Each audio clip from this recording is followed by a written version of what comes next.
Pulling today. All right, so what we are coming to do today is to go through some questions, some examinable questions, and we'll look at the exam structure. We look at the structure of the exam, where your questions will be coming from. But we all know the studying way based on the new syllabus. We know the studying way. Based on the new syllabus, advanced taxation is now structured. It's now well structured. So you will know from each area, the mark allocation that you have to be expecting, the mark allocation allocated for each weighing. As at now, you believe we have all make ourselves okay with that, So there is an exam format from the ICAG, from the Institute of Chartered Accountant Ghana, and I believe you all seen that. So what you do first is to go through the structure. It is very important for you to know where the questions will be coming from, the structure of the question. If you know that okay, question one is from this area, even if you don't know anything about that area, if you know where the question is coming from, you can be able to put up a challenge. You can be able to do something. So we'll go through the format of the exam briefly. When we are done, then we will start taking the questions that I have in my intervention document. The questions are many, but we will try our best to solve majority, if not all, to solve majority of them. So let's start with the format of the exam. So before you sit for advanced tasks, you have to get yourself okay with the areas, with the content of the syllabus. It's very, very important. So your question number one, your question number one, 5 marks will be from what? Tax administration. So the A part of the question number one, identify and explain the obligations of taxpayers and or their agent. So obligations of taxpayers or their agent and implications of tax administration. So your question number one, 5 mark question will come from tax administration. So basically, the obligations of taxpayers. As a taxpayer, what are your obligations? And what are the implications of non-compliance? You have to comply with the tax principles, interest that you suffer as a taxpayer. So, and what are the duties of taxpayers? As a taxpayer, you are supposed to what? Supposed to prepare your tax returns. You are supposed to file your returns on the due date. You are supposed to pay tax due on the due date. You are supposed to what? Present accurate information in your returns. So we all know, the duties, the responsibilities of taxpayer, and the implications of non-compliance. So 5 mark questions will be from what? Tax administration, or question one. Now the B part, which will be for what? For 15 marks, which will be for 15 marks. So the 15 marks is coming from what? Taxation of individuals, taxations of partners in partnership, taxation of individual companies and group of companies. So for the 15 marks, under question number one, you have a lot of work to do here. Taxation of individuals, taxation of partners in partnership, taxation of companies and group of companies. Now, what are the specific areas that you have to pay attention to when it comes to taxation of individuals, partners in partnership, and companies? So you have to identify and describe various sources of income tax base. So we know that imposition of tax is based on the income tax base. So you have to know the various forms of income tax base. You know that when you are determining the assessable income of a taxpayer, the assessable income may be from employment, from business, or from what? From investments. So it's your duty to know what are the incomes that are attributable to each of the income tax base, each of the 3 sources of income. Now you have to identify incomes, amounts, and persons exempt from tax. They explain allowable deductions. We know the deductions using what? The general deduction rule, the residual deduction rules, and what? Specific deduction rules. So we know the general deduction rule. We know the residual deduction rule. Then the specific deduction rule. So when the deductions meet the deductibility criteria, that allowance, that deduction, what? It will be an allowable deduction. So you are to know which of the expenditures are what? Are allowable based on the three rules, based on the general deduction rules, residual deduction rules, and the specific deduction rules. You have to identify the rules on capital allowance and computation of capital allowance. Now, when it comes under capital allowance, we use the pool system. So let's do quick revision here. So we have pool 1 to pool 5. Now, let's do quick recap. When we are done with all these things, then we take the question. When we take the questions, we just be applying the principles one by one. Then by the time you realize you are okay, you are good to go and sit for the exam. Now, capital allowance, we use the pool system. So pool 1 to pool 5. Now, under the pool 1, what are the categories of assets that go under the pool 1? Computers and peripheral. Computer and data handling equipment. Okay, so pool 1, we have computers and data handling equipment. So what's the rate? 40%. 40%. And what is the basis of computing the capital allowance under pool 1? Straight line. It's reducing. All right, so it's on reducing balance basis. All right, so let's go to pool 2. Pool 2, what's the rate? What's the capital allowance rate for pool 2? 30%. 30%. 30%. Is it my network or it's coming from the person who is making the suggestion? 30%. Okay, so pool 2 is 30% on reducing balance. And what are the categories of assets that goes into pool 2? Plant and machinery in manufacturing. So we have plant and machinery used in manufacturing. If the plant and machinery is not used in manufacturing, take it to pool 3. So pool 2, we have vehicles, automobiles, earth-moving equipment, and the rest. Now, when it comes to vehicles, the vehicles are in two categories. We have the commercial vehicles and non-commercial vehicles. Now, for the non-commercial vehicles, the principle is that the capital allowance should be restricted to what? To 75,000 Ghana cedis.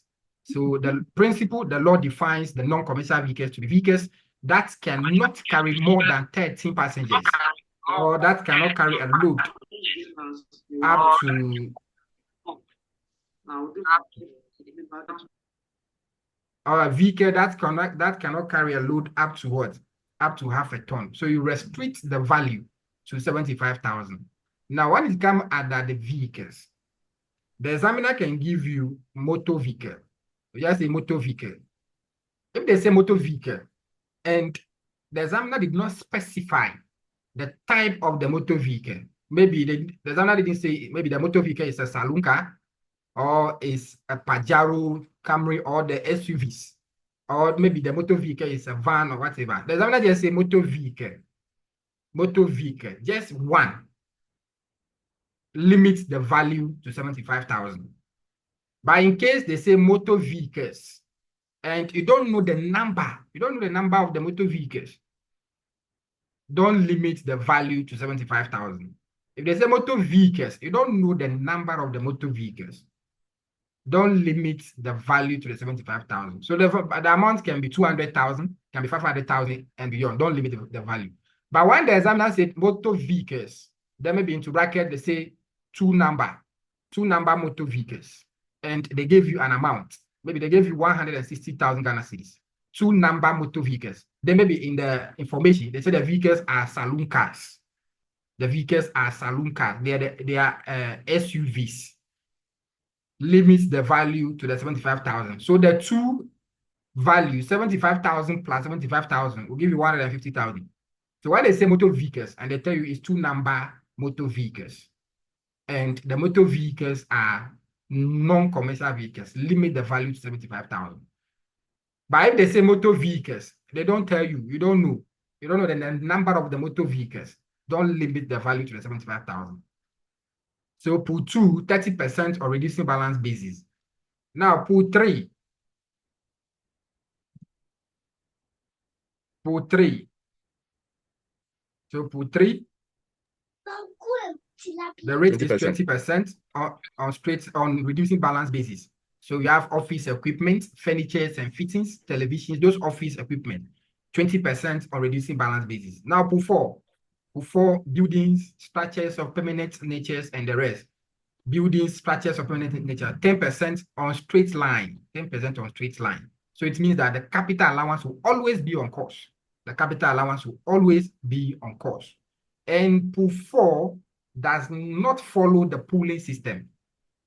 Unlike pool 1 to pool 3, if you have any new assets, any new additions to the pool 1 to pool 3, you add it to the written down value of the pool. Then you move forward. But pool 4, you don't add. Pool 4 does not follow the pooling system. So if you have a pool 4 asset, 2 or 3 different buildings, you put each of them in a separate pool. So you can have pool 4A, you can have B, you can have C. Then you have to identify them. Maybe A will be office building, B will be factory building, C maybe a warehouse, and the rest. Pool 5 is the intangibles. So the capital allowance is cost over the useful life. Cost over the useful life. And the intangibles does not include what? Goodwill. We don't grant capital allowance on goodwill. Interest in land, goodwill, and the rest. You don't give them capital allowance. Capital allowance is all granted on the depreciable asset. Take note of that. Now, under the business income tax, taxation of individuals and partnerships, you are supposed to know what? Explain and compute tax liabilities of individuals. So you have to know how you compute tax liabilities of what? Of individuals. Individual companies, group of companies, paying attention to the following.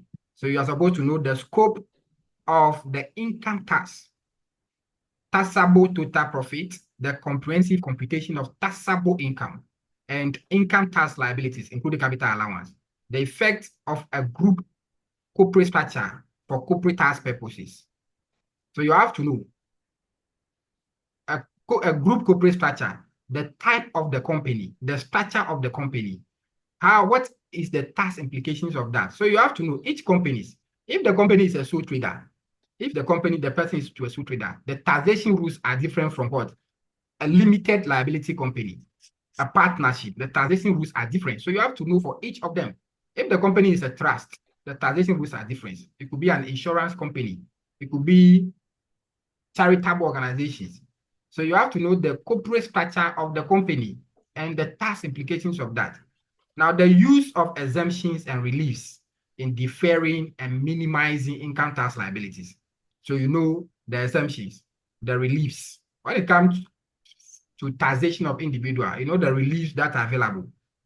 You have the SNIT contribution. An individual can contribute up to 16.5% to a provident fund.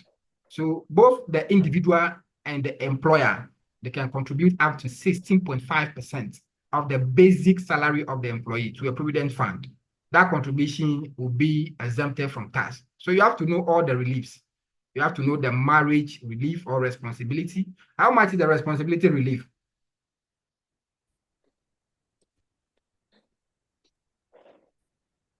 Responsibility relief, how much is it per annum? 1,200 per annum. 200. 1,200. Child education, 600 cedis up to a maximum of 3 children. Children. The children must be in a recognized educational institution in Ghana. If your children are schooling elsewhere, not in Ghana, you will not be entitled to what? To the child education relief. We have aged dependent relief. The aged dependent, how much is it? 1,000.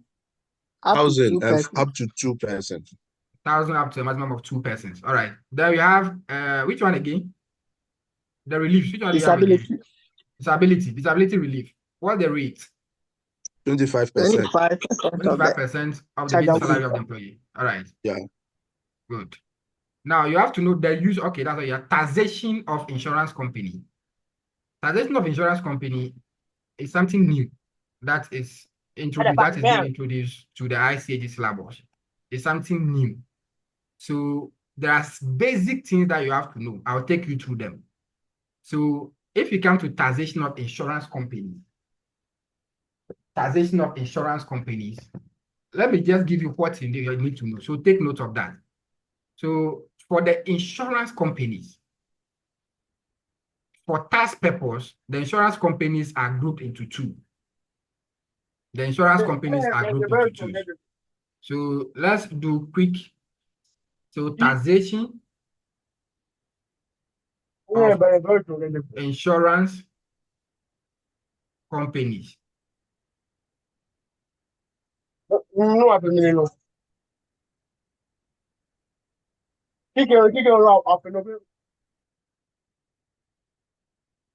So for tax purpose, I'm saying that insurance companies are grouped into two. Insurance companies, they are grouped into two for tax purpose. So we have the first one is the general insurance. So it's the insurance companies that are into general insurance. So insurance may be motor insurance, asset insurance, and the rest. Then the second one is the life assurance. Is the life assurance. Now, in exam, how would the insurance companies prepare their account for tax purpose? So this is how the insurance company's account is prepared for taxation purpose. So for the general insurance company, this is how their account is prepared. So you have the gross insurance premium. So you start with the gross insurance premium. Gross insurance premium. This is how you prepare the account for companies that are into general insurance for tax purpose. So you start with the gross insurance premium. Now, the insurance companies during the period might have retained some of their premium because some people might have overpaid their premium. So they might have retained some of the premiums paid to their customers. So you less the retained premium. You let the retained premium, then you equally less the reinsurance. The insurance company, some of them might have what? Reinsure some of what? Some of the assets. So you less reinsurance, depending on what the question will give you. If it is applicable in the question, you less it. If it is not applicable, you move on. Then you let the reinsurance. So you add the two together. These two items, they will affect the gross insurance premium directly. The premium retained and the reinsurance. You let the two. Why you let the two? Then you have the net insurance premium. You have the net insurance premium. Now, why you have your net insurance premium? Now, the insurance company, okay. Let me tell you, your hand is up.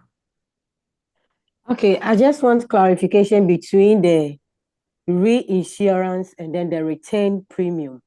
All right. The return premium is, I said earlier that some of the customers of the insurance company might have overpaid the premium for the period. Some of them might have overpaid their premium. So these two, if they are applicable, so maybe during the period, maybe some of the customers have overpaid their premium. Those premiums will be returned. If those premiums were returned back to the customers, that's what we call retained premium. Then the reinsurance. You see, the insurance companies itself, some of them, they reinsure. Some of them also do reinsurance. Some of them also reinsure the company. So if that one is applicable, if the company have done that, if in the question, they say the company have done a reinsurance for this amount, it will be taken out of the gross insurance premium. Are you okay? This is Tanya. I'm okay. All right. Yes, I'm okay. I'm okay. Thank you. All right. Now you have, when you take the return premium and the reinsurance out of the gross insurance premium, you have the net insurance premium. Now you see the insurance companies, when you allow them, they will go and invest the money because they are also into business. So they also go and invest them. They go and invest all their premium. The net premium, they go and invest all of them. So the laws make a provision for what? For reserves. So the law make a provision for reserves. So there should be some reserves or provisions. So out of the total premium that you receive, you cannot invest all the premium. You should have some reserves. So the reserves you have what brought down. You have the reserves brought down and the carry down.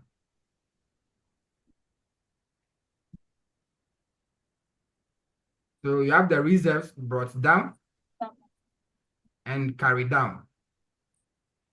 The brought down will be added, then you deduct the carry down. Whatever value you get, you add it to what? To the net insurance premium. The brought down, the carry down will be taken out of the brought down. The balance will be added to what? To the net insurance premium. To the net insurance premium.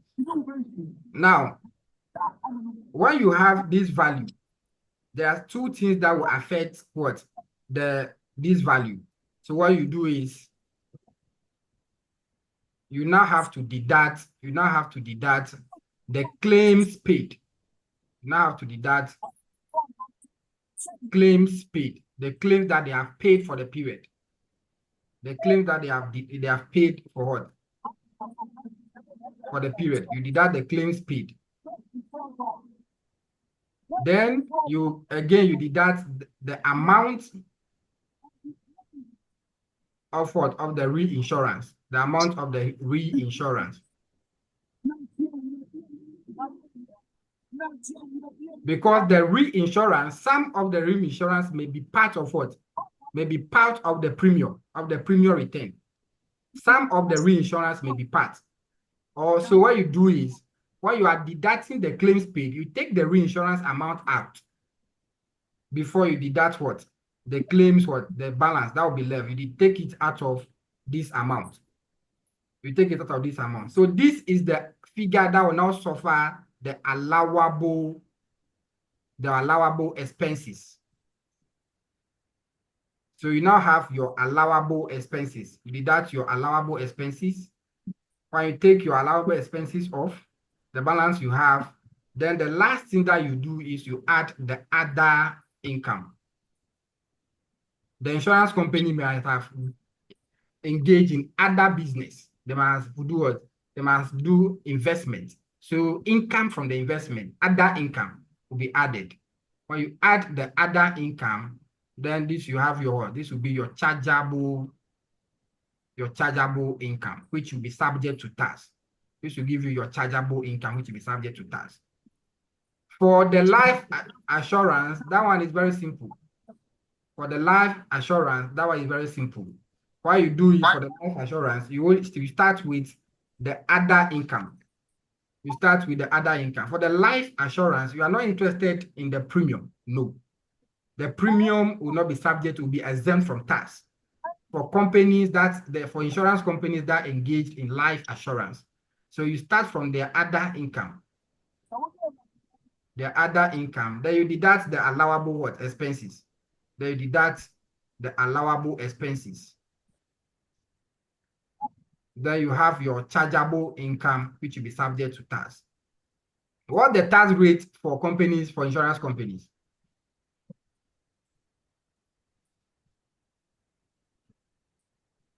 Insurance company, what's the tax rate?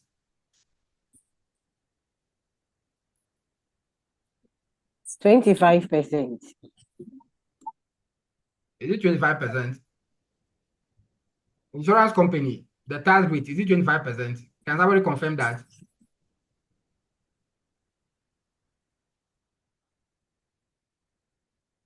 Yeah, AC, your hand is up. Yeah, senior. Yeah. My question is with the reserves. Yes. How will you identify the balance brought down and the carry down? Is it with a date or it will be stated? Sure. The date. You Okay. yourself, you know. The brought down is the beginning balance. The carry down is the ending balance. Okay. So the Thank you. question will tell you. The question will tell you. If they don't tell you, they'll add the date. Then you know the beginning balance is the brought down. That the ending balance is the carry down. Thank you, sir. All right. So I'm asking, what's the tax rate for insurance companies?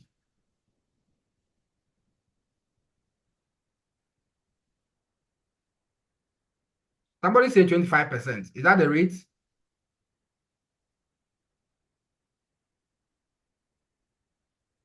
Senior Nathaniel, do you know the rate for insurance companies? The 25% is for general, but that of insurance, I don't know if the insurance companies are part of that category.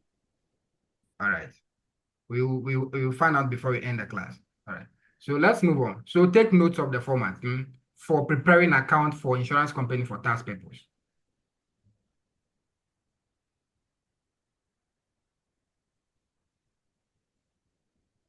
Then taxation of trust. We know how tax is being trust companies are being taxed. A trust company is taxed just like a normal resident company, just like a normal company. So a trust is distinct from its beneficiaries. So a trust will be taxed differently from its beneficiaries. So the normal taxation principles for company is applicable to what? To trust companies. So a trust is an entity, will be treated as what? An entity for taxation purpose. So the normal taxation, all the principles that we know for taxation, all the principles are what? Are applicable. We'll solve questions on it. We'll solve questions on trust. All the principles that you know for companies are applicable to trust companies. Now, what about the beneficiaries of the trust? So the beneficiaries too will be taxed by a distribution of a resident trust. So if the trust is a resident trust, the distribution in the hands of what? Of the beneficiary is exempt from tax. So if the trust is a resident trust, we know the resident status of companies. So if the trust is established in Ghana, if the management of the trust, someone is in Ghana who oversees the managerial activities of the trust, that trust will be deemed as a resident trust. So if the trust is a resident trust, the distribution in the hands of the beneficiaries will be exempted from tax. But if the trust is a non-resident trust, the distributions in the hands of the beneficiaries will be subject to tax. So the distributions will be added. The distributions will be added to the income of the beneficiaries and tax using the graduated rate. So that's just trust, very simple. So we look at that. Taxation of charitable organizations. So we know the charitable organizations, if they engage in the purpose of establishing the charitable organizations, whatever income they get will be what? Will be exempt from tax. But if the charitable organizations will engage in the activities which is not the core mandate of the charitable organizations, any income that they get from that activity will be subject to tax. So a charitable organization, maybe children's home, have ventured into maybe providing a real estate business or hotel accommodation. Whatever income they'll get from that business will be subject to tax. But an activity which is the core mandate of the charitable organization, whatever income they get, their donations that they'll get, whatever income they get will not be subject to tax. Property and investment income. So all your investment income will be subject to tax. So we know dividend. What is the tax rule on dividends? Dividends is an investment income. What the tax rule on dividends? So dividends is 8%, final withholding tax. Interest on investment. Interest is also 8% on account. So we know the withholding tax. If the tax is on account or the tax is final, we know the treatment. Withholding tax on account, it means that the income that suffers that tax will have to be added to the income of that what? Taxpayer and tax. Then the amount withheld will be given to the taxpayer as a credit. So investment income, let's say interest on investment will be subject to 8% withholding tax. But that interest have to be what? The gross amount of the interest have to be added to the assessable income of that taxpayer and subject to tax. Dividend is final. So if the withholding tax is final, it means that the income that suffered that withholding tax will not be what? Will not be subject to any expenditure deduction again. So you don't have to add that income to the assessable income of the what? Of the taxpayer for the period. You have to explain and compute the tax liabilities of partners in partnership. So partners in partnership, you have to know the taxation rule on partners and partnership. We know that for the partnership business itself, for the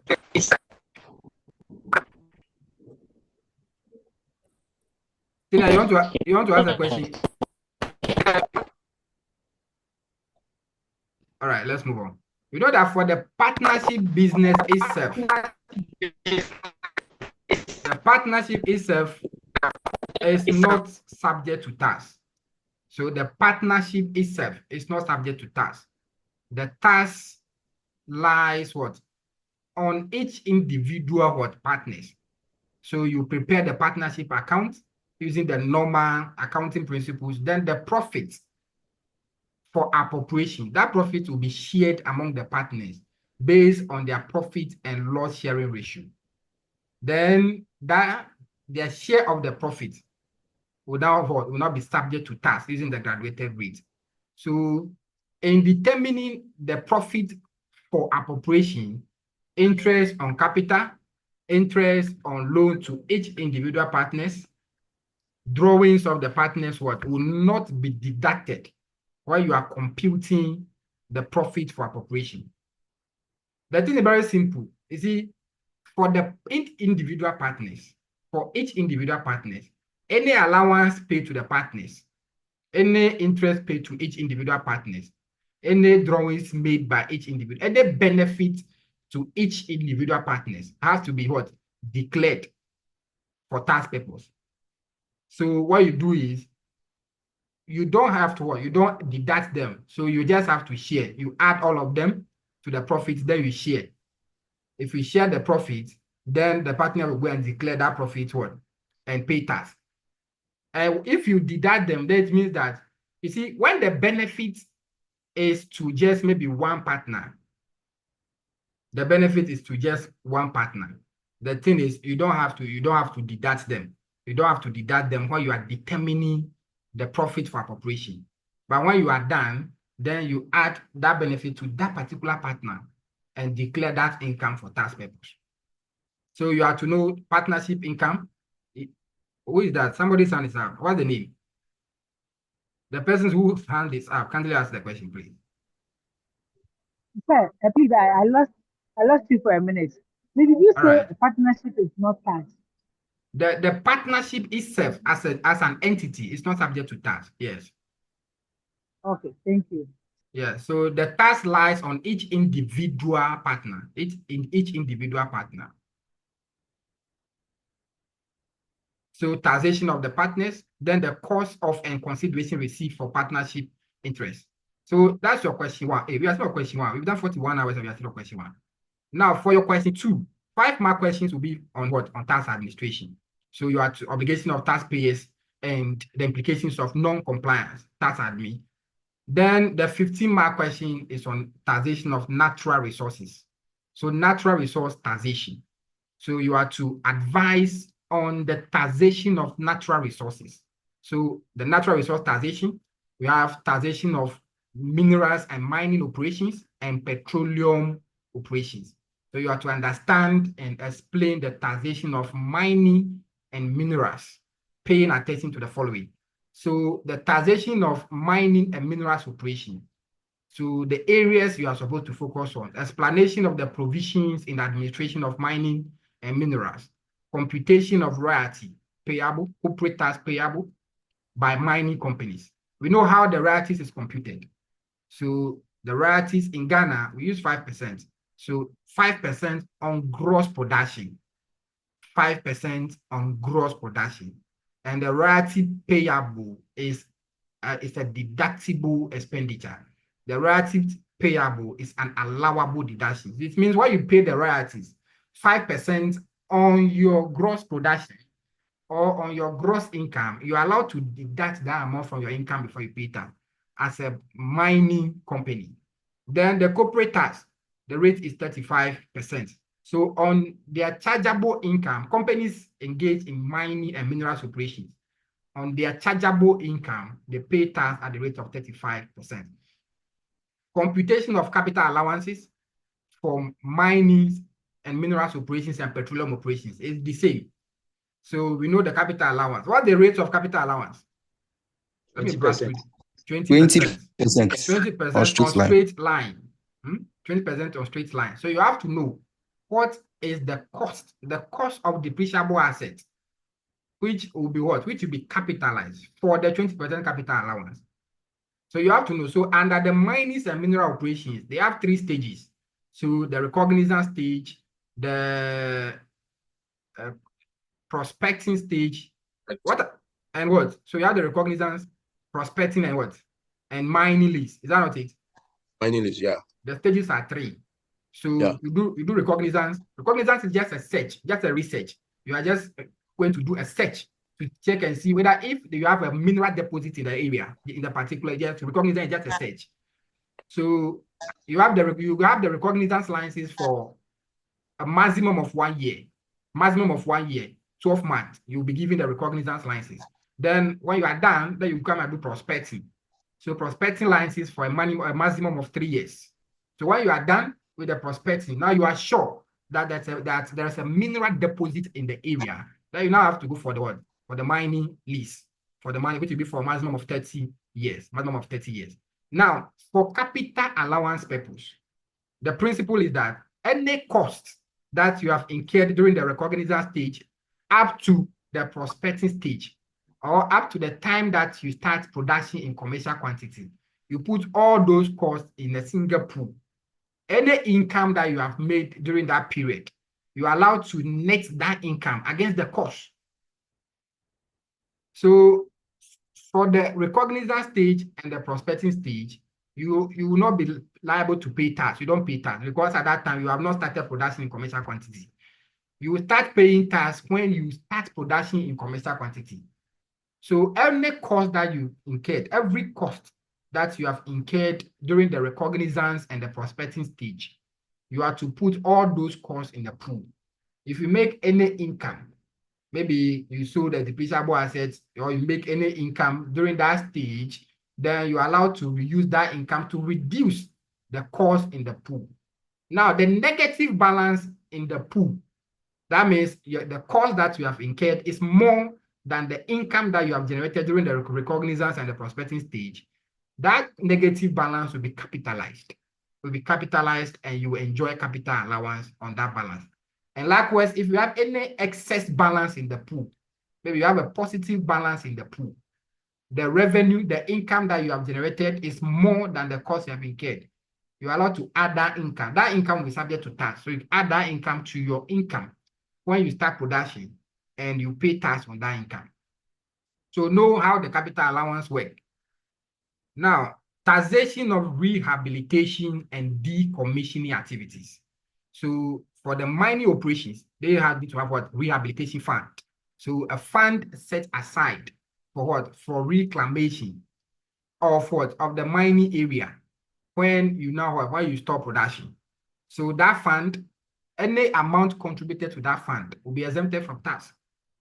Any amount contributed to that fund will be exempted from tax. The decommissioning is from the petroleum activities. So any amount that you deposit in the decommissioning fund will be exempted from tax. Treatment of losses. So the unrelieved loss, they're allowed to carry forward their losses for 5 years. Assignment of interest. So more than one company, they can do a joint partnership for the mining and petroleum operations. So you have to know each of the stakeholders of the arrangement, each of the joint venture partners, what is their interest? What are their interests? Then for the petroleum operations, you have to know, you have to understand and explain the taxation of petroleum activities. Pay attention to the following. So the petroleum activities too, we have How many stages do you have? Three. So we have the upstream, we have the Yeah. The midstream, midstream and then We the have the downstream. and the downstream. downstream. And the downstream. So the taxation of the upstream operations. So you have to what? You have to take note. You have to read on them. Now you have discussion of various revenues available to the government from petroleum exploration and what? And production. So the government, the initial interest, government will be entitled to the initial interest, to additional participating interest. Government will be entitled to royalties. All the government take, you have to know.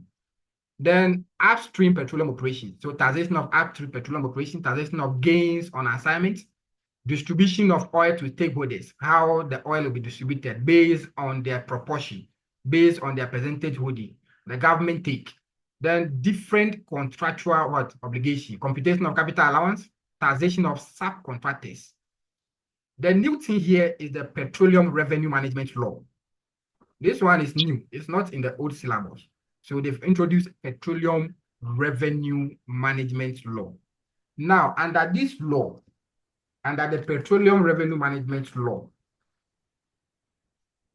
this is where you have to know what are the funds available. What are the funds available from the petroleum operations? So the law requires government to what? To have certain funds. So you have to know them, the funds available. So there are 4 types of funds, and you have to know each of the funds.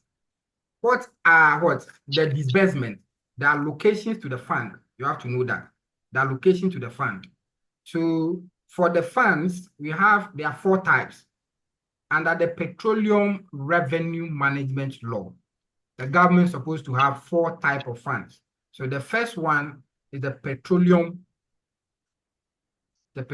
holding fund. Petroleum holding fund. Then the second one we have. Who is that, please? Then we have the second one, we have the Ghana Petroleum Fund. So Ghana Petroleum Fund. All these funds are just for the management of the petroleum revenue. You know that the petroleum sector, that's where government gets a lot of revenue. So the Petroleum Revenue Management Act requires the government to have these funds.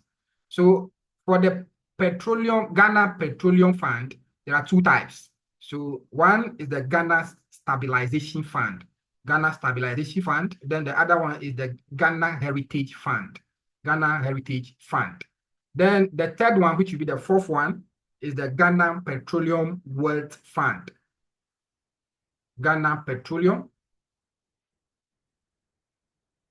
Wealth Fund. So for revision, kindly know each of the funds, the allocation of monies to the fund, and the purpose of each fund. So when we take question on here on this one, we go through them briefly. Each of the funds, the purpose of them, and how is the monies computed. The monies which are supposed to go to each fund, the basis, the benchmark for computing the monies to each fund. This one is new. It's the new thing that is being introduced. So the 4 funds, they can ask you to explain any of them and to state or to explain how the allocation of funds are being made to each of the funds. They can ask you to explain that. So that's for your 15 marks. Let's move on to question 3. So question 3, 5 marks will be on fiscal policy. Measures in relation to taxation as a tool for economic development. So fiscal policy, 5 marks. Fiscal policy is 10 marks. So question 3, 5 marks will be there on question 3 on the fiscal policy. So there are certain things you are supposed to know under the fiscal policy. Now, under the fiscal policy, you are supposed to know the types of fiscal policy. So the fiscal policy, basically we have 2 types. So the one, we have what we call the automatic stabilizers. Then the second one is what we call the discretionary fiscal policy. Under the discretionary, we have the expansionary fiscal policy. And we have the contractionary fiscal policy.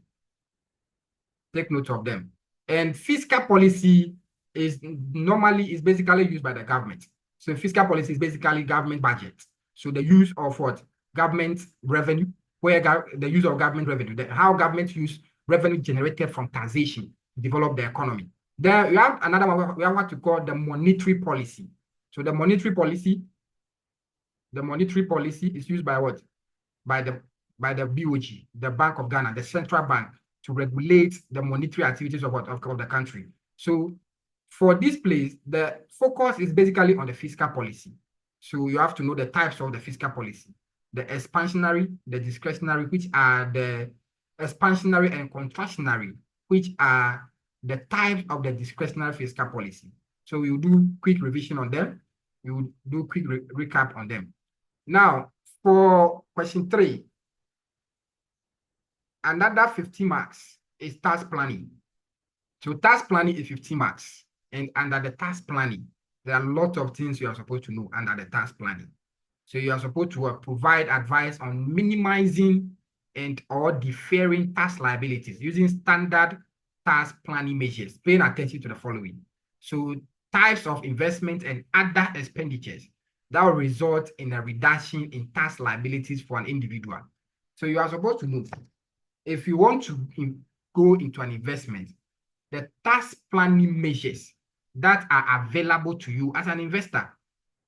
So you have to know each of the investment activity you want to engage in. What are the tax implications? So you have to know legitimate tax planning measures by which tax liabilities arising from a particular situation or course of action can be mitigated. So the tax planning measures. So we have the time. What are the tax planning measures that we have? So the measures that you can use to plan your tax. Entity, activity. We have the entity measures. The jurisdiction, the location. Thank you, my sister. So the entity. So what type of entity you want to engage in? Is it a sole trader? So the types of what? The types of company. If you don't want to go into a sole trader, you want to go into a partnership. Is it a limited liability company you want to engage in? Each of them with what? The applicable tax implications. So you have to know each of them so that I can be able to advise the investor. The activity. What activity do you want to engage in? Do you want to go into manufacturing? Do you want to go into selling? Do you want to go into agro processing? Each of them with their tax implications. The location, the locational or the jurisdiction.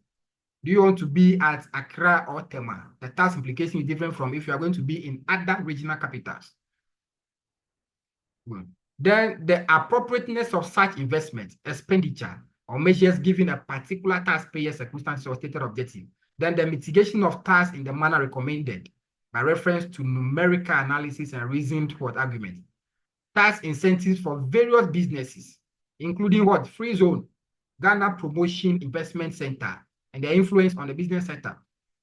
If you want to go into every business, there are tax implications. If it is a free zone act that you want to register under, if you want to be a free zone company, there are tax implications. And we know the tax implications of the free, if you are under the Free Zone Act, there are a lot of exemptions that companies under the Free Zone Act enjoy. So you should be able to know list all of them. If you Ghana Promotion Investment Center, you have to know the incentives. And under the Ghana Promotion Investment Center, there are some business activities which are wholly reserved for Ghanaians.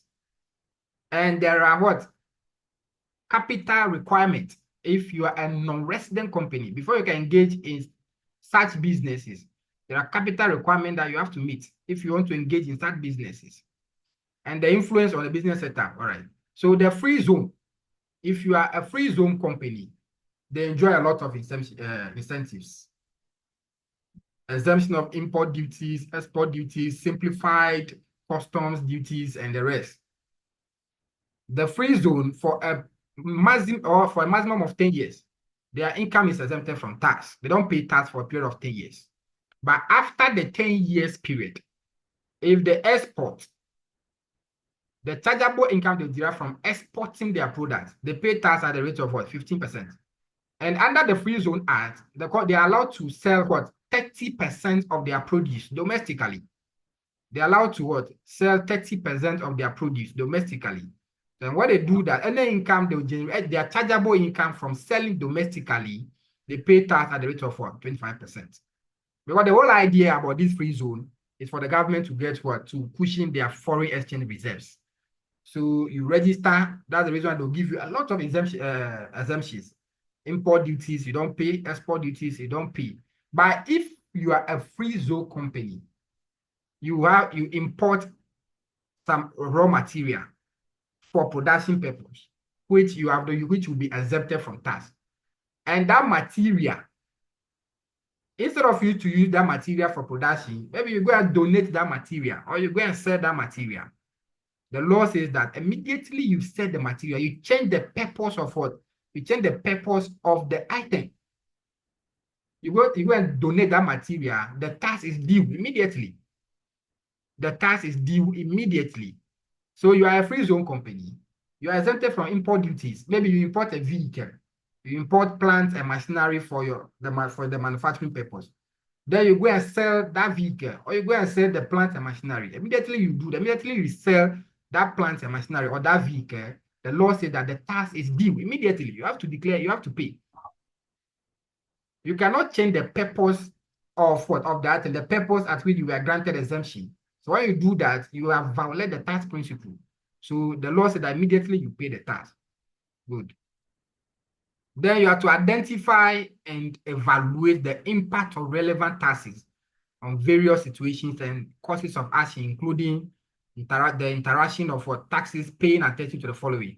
So taxes applicable to a given situation or cause of action. So the cause of action, that's what I've just said. A given situation, you are a free zone company. Like the example I just gave. You import raw material for production. Instead of you to use that material to do production, you went and donate that material, or you went and sell that material. The law says that immediately the tax is due. You have to pay the tax. Alternative ways of achieving personal or business outcome, leading to different tax consequences. So the tax planning measures, advantages and disadvantages of alternative causes of action, tax effects of financial decisions made by businesses. Good. Then tax planning and ethics. So you have to know, yes, discuss the differences between tax avoidance and tax evasion. You know that tax avoidance is legal. Tax avoidance is trying to what? Exploit the loopholes in the tax principles. And tax evasion is illegal. So common ways by which persons commit tax evasion. Do that by maybe keeping two separate books of account. Keeping two separate books of account by making false returns. Declaring false returns to the tax authorities, doing extra job without declaring the cash, or engaging in barter trade, or committing tax evasion. Tax avoidance is using the loopholes. So you use the tax planning measures. So we have the tax avoidance strategies, then you have the anti-avoidance schemes, splitting. So you are a taxpayer, you try to share your income with your partner. Maybe your partner is an area which is called tax havens. Or that area, they pay minimum rate of tax, or they don't pay any tax at all. So you try to shift your income to your partner so that you will not pay much tax. If you do that, the Commissioner General have what we call the anti-avoidance strategies. They will use the anti-avoidance strategies to what? To make sure you pay the amount of tax due. So that transaction will be recharacterized for you to pay the right amount of tax due. There are a lot of tax avoidance strategies. There are a lot of tax avoidance strategies. So the arm's length principle is there. Maybe you are a parent company and a subsidiary. You transact which is not based on the prevailing market rate. If you do that, the arm's length principle, which is the anti-avoidance scheme, will be used to make sure that you pay the right amount of tax. Now, ethics. Ethics is for 5 marks. I believe we all know about the ethics. So I don't even want to talk about the ethics. Is there anything about the ethics that we cannot do? I want to finish fast so that we start solving the question. Is it something about ethics that we can do? If you can summarize it for us. All right. So for the ethics, You see, advanced taxation is all about giving advice, giving professional tax advice. So as a professional tax advisor, you are supposed to what? Abide by the fundamental ethical principles. So we know the fundamental ethical principles. So your integrity, you are supposed to, your integrity, the integrity is what? You should be honest, you should be truthful. Objectivity, you should not be biased. You should not let undue influence to override your what? Your professional judgment. You shouldn't be biased. Professional competence and due care. You should make sure that your skills are up to date as a professional tax advisor. You have confidentiality. You should have a respect for information that you will get during the course of you being the tax advisor to your client. You should not have to know how to keep secret, how to keep that information. But we know that there are exceptions to the confidentiality. There may be some instances that will require you to disclose that confidential information. Maybe the information is for the public interest. Maybe there is an issue in the court of law that you have to go and disclose that information. Those ones are exceptions. But if there are no exceptions, then you have to know how to keep what? Information private, confidentiality. Then the last one is professional behavior. Now, these are the ethical principles that as a professional tax advisor, you have to what? You have to comply with. Now, in complying with the principles, that's what we call the ethical threat. The very first one is conflict of interest. You shouldn't allow your personal interest, the position that you are, to override your what? You shouldn't use the position that you are to achieve benefit from the organization. So conflict of interest is an ethical threat. Then we have self-review. These things we know them already, but I'm just trying to link them to what? To taxation. So self-review, as a professional tax advisor, you shouldn't be the same person that will give the tax advice, that will perform a tax advisory service. Then you'll be the same person to review your work again. No. There's that threat that you won't be able to review your work to know that you are providing the right amount of tax decisions. So there are safeguards that you can use. So you can subject yourself to an independent review. You get someone who is independent from the company to review the work. Another one which is very key for taxation is advocacy threats. You see, as a tax advisor, you should know your limits. You are going to be advocating for your client. You are going to be representing your client, preparing their tax returns. But you shouldn't do it to the extent that you'll be assuming management responsibility, as if you are management. No. You are there to provide professional advice. When you promote your client business to that extent, even if your client is doing something, you cannot say anything because you are the one who advertised for them. So the advocacy threat. Then we have what we call familiarity threat.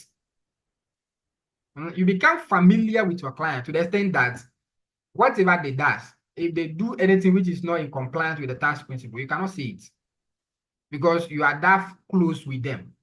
So that familiarity trait. Then the last one is the intimidation threat. So all these threats are there. So as a professional tax advisor, you have to know the threat.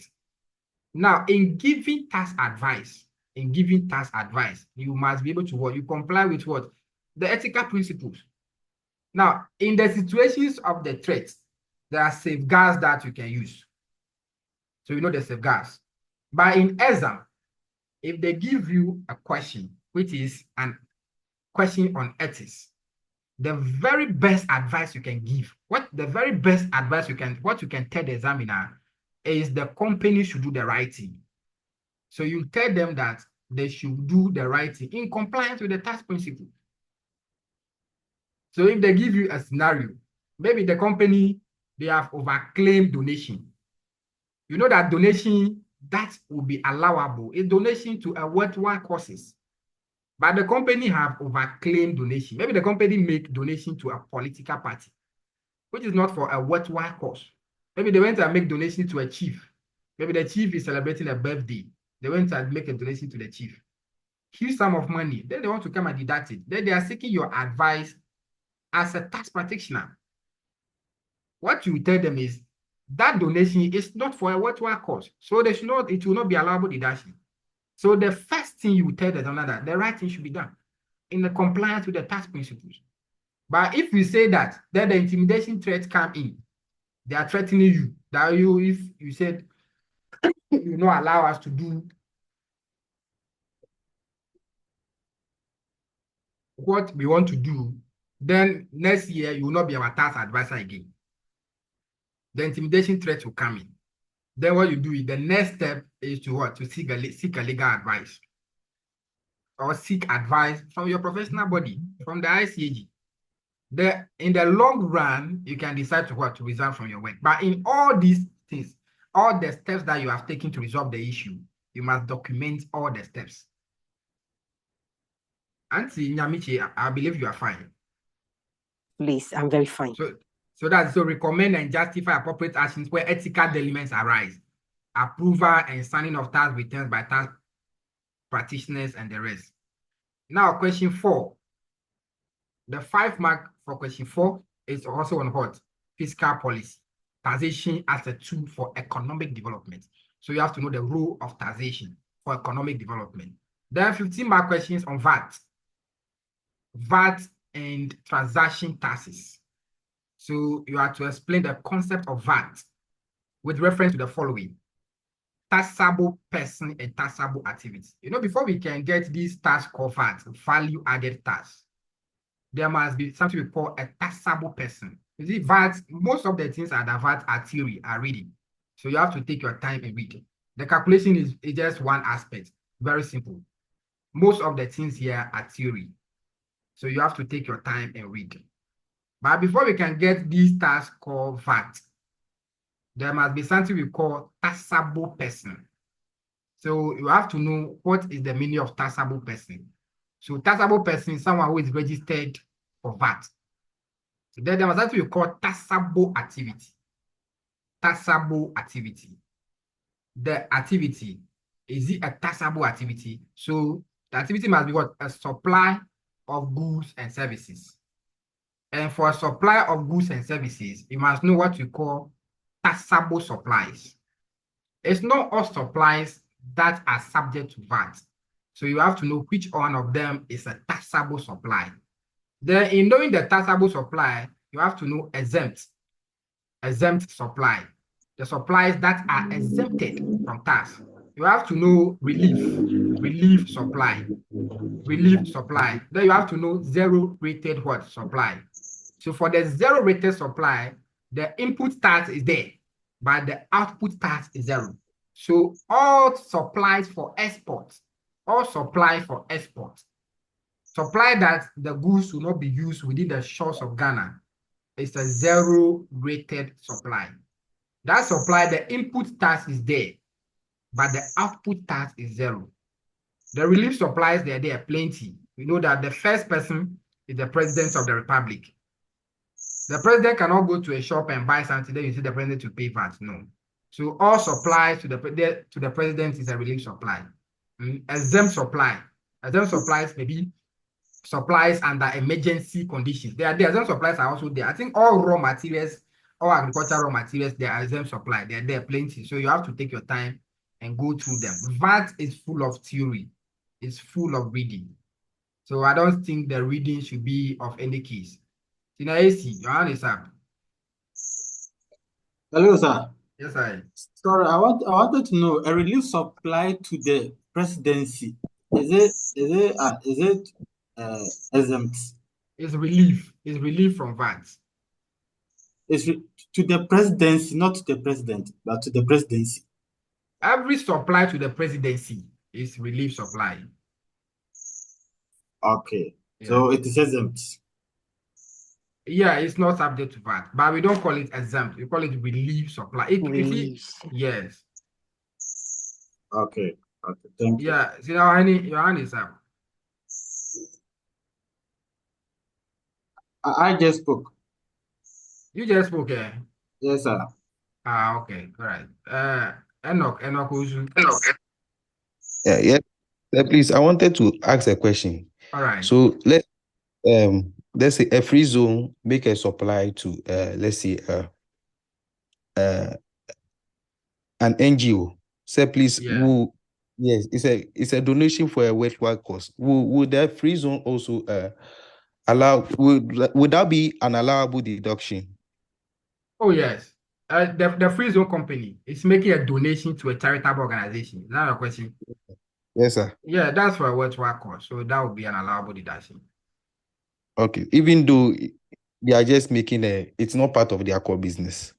It's still allowable deduction, right? Oh, yes. Is it donations will not be part of your core business? Every company can make a donation. Every company, Yes. even you individual can make a donation. If you are in the individual, you are into business. Let's say now you have a business. The business can go and make a donation. So far, the donation is for a worthwhile cause. It will be an allowable deduction. Okay, sir. Thank you. So for every company, they can make a donation.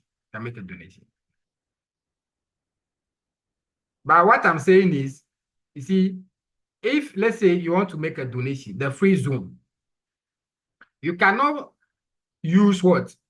The raw materials that you have imported. You see, when you are under a free zone, you don't pay import duties on the raw material that you import for production. No. The machines that you use for production, if you import them, you don't pay import duties on them. So I'm saying that if you import raw material, you are a free zone company, you import raw material for production. Now, instead of you to use that raw material to do production, you change the purpose of it. You go and donate that raw material, you pay tax on it. The person receiving the donation will pay tax on it. You see, this thing happened recently with KUST. KUST received a donation from one company, and the company is an exempt company. The company was exempted from paying tax. So that when the company imports that item, the company did not pay import duties on the item because the company was exempted. Now, the thing is that company want to use the items they have imported was to be used for what? For their production purpose. Now, they went to donate that item to KUSC. Immediately that is done, it means the purpose has been changed. So the tax will be due immediately. Now, KUSC, they are the one receiving that donation. Now they have to pay tax. So it was some form of banter between KUSC and what? And GRE and the tax authorities. So free zone, you can make a donation, but the donation should not be the items you have imported for production. No. Your produce, you can go and donate your produce. After you are done producing, you can go and donate, fine. But you cannot import a car that you want to use the car to run your business as a free zone company. That car, you will not pay any import duties on it. Then you go and what? You go and sell the car. Immediately you've done that, the tax will be due immediately. Now the VAT. So you have to know the taxable person and the taxable activity. So you have to know the VAT registration requirement. So the registration requirement, you have the 10. So if you expect that at the end of the year of assessment, you will make a turnover of a taxable supply, that the value will be up to 200,000 Ghana cedis. Then you have to go and register. Then we have the quarterly equivalent to. So every 50,000 Ghana cedis every 3 months. So if you expect that at the end of every 3 months, if you make a taxable supply, that the amount will be 50,000 Ghana cedis, then you have to go and register. There are some group of people, despite the turnover requirement, the 200,000, 50,000, they don't have to meet this threshold before they register. You have to know them. So a promoter of public entertainment, within 48 hours before the date of the event, you have to go and register for that. And Oshinier, the date that you become an Oshinier, you have to go and register. International bodies, local authorities, government authorities, and the rest. Immediately they make a taxable supply. That they don't need to meet the turnover threshold. They have to go and what? And register for that. Now, you have the taxable value. So, you have to know what will constitute the taxable value. So, but first of all, you have to know what constitutes supply of goods and services. So, supply of goods and services. So, what constitutes goods, supply of goods? So, we know that supply of goods is when the owner of the goods with ownership of the goods. So it could be through a sale of the goods, through an exchange, through a gift, or whatever. Then it will be deemed as what? You have supplied that goods. For services too, you have to know what constitutes supply of services. It will be rendering the services for a consideration, or letting your facility to be used, or even refusing to perform an activity. So you have to know what constitutes supply of goods and services. Now, taxable value. You have to know how to determine the taxable value. So you know the taxable values is the amount of the supply, inclusive of the levies. Inclusive of the levies. So you know the 3 levies. So we have the Get Fund levy, 2.5, COVID, 1%, National Health Insurance levy, 1%. So the taxable value is what? Is the amount of the supply plus the levies. So small computation, then calculation of tax payable and refunds. They explain the concept of custom duty and tax with reference to the following: assessment of duties, types, and methods of valuation under the custom duties. Now, under the VAT, most of the things are theory, so you have to take time. But the computation is very simple. When they give you a taxable amount, or let me tell you, when they give you amount of supply. So let's say maybe the company is a taxable person. I've made a taxable supply, maybe up to 500,000 Ghana cedis. This is the amount of the taxable supply. So the question tells you that this amount is not inclusive of the levies. It's not inclusive of the levies. So for you to know your VAT, you know what to do. Just calculate the what? The levies. The levy. So your Get Fund, the Get Fund levy, 2.5% of this amount. Your National Health Insurance levy, 2.5% of the 500,000. The COVID levy, 1% of the 500,000. When you add all of them, that gives you the taxable value that you now have to count. So this is the standard rate, 50%. So we have the flat rate too, the flat rate system. So for the flat rate system, the rate is 4%. The VAT itself is 3% and COVID is 1%, so making 4%. So normally, if the taxable person is under the standard rate system, so you have to know the taxable person, what system of VAT is the person registered under. If it is the standard rate, then that means the rate is 50% of the levies inclusive amount. If it is the flat rate, that one 4%, just apply 4%. So it means that 3% will be for the VAT plus 1%, which will be for COVID. Now, the other way of the calculation is when they give you the levies and the VAT inclusive amount. The levies and the VAT inclusive amount. So let's assume that this 500,000, the levies and the VAT, they are part of the 500,000. So now the person, the customer wants to know the amount of the levies that he has paid and the amount of the VAT. So you have to use the reverse approach. There is a simple way of doing this. You see, what you have to know is that what the 3 levies is what? Is 6%. Is that not it? Yeah. The 3 levies is 6%. Is that not it? Yeah. So what you have to know is that for you to get the original value, the amount at which they applied the rate and before they get the 500,000, you can just do 100, which is the original value, over 121.9, multiplied by the 500,000. This will give you the amount of the supply, exclusive of all levies and VAT. So when you get that amount, then you can go and apply the rate on it, 11111. So you can just do 100 over 121.9, multiplied by the levies and the VAT inclusive amount. It will give you the original value. The original value before you can just go ahead and start calculating your levies and come and calculate your VAT. Now, when there is a communication service tax, the rate is 5%. So you have to take note. If the company is into telecommunication, it means there will be communication service tax, 5%.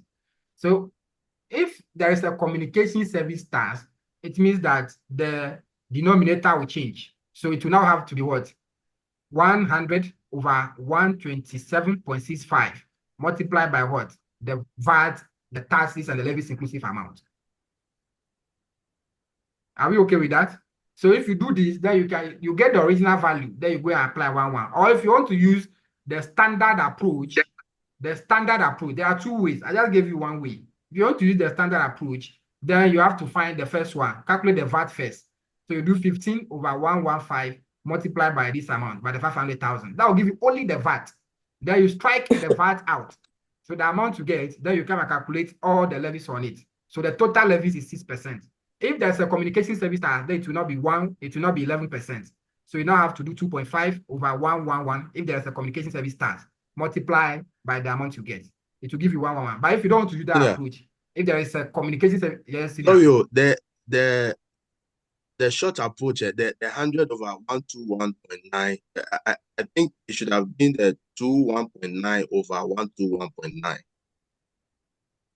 Yes, is it? No, it will be what? No, I do 1.9 over 121.9. No, you see this approach I'm giving you, if you do it, you get the original value. You get the 100% with the original value. Okay. The one you are saying, you get. Okay. Are you okay, Syria? Yeah, it's clear now. I also meaning if you go by this approach, it's exclusive of all the levies and VAT.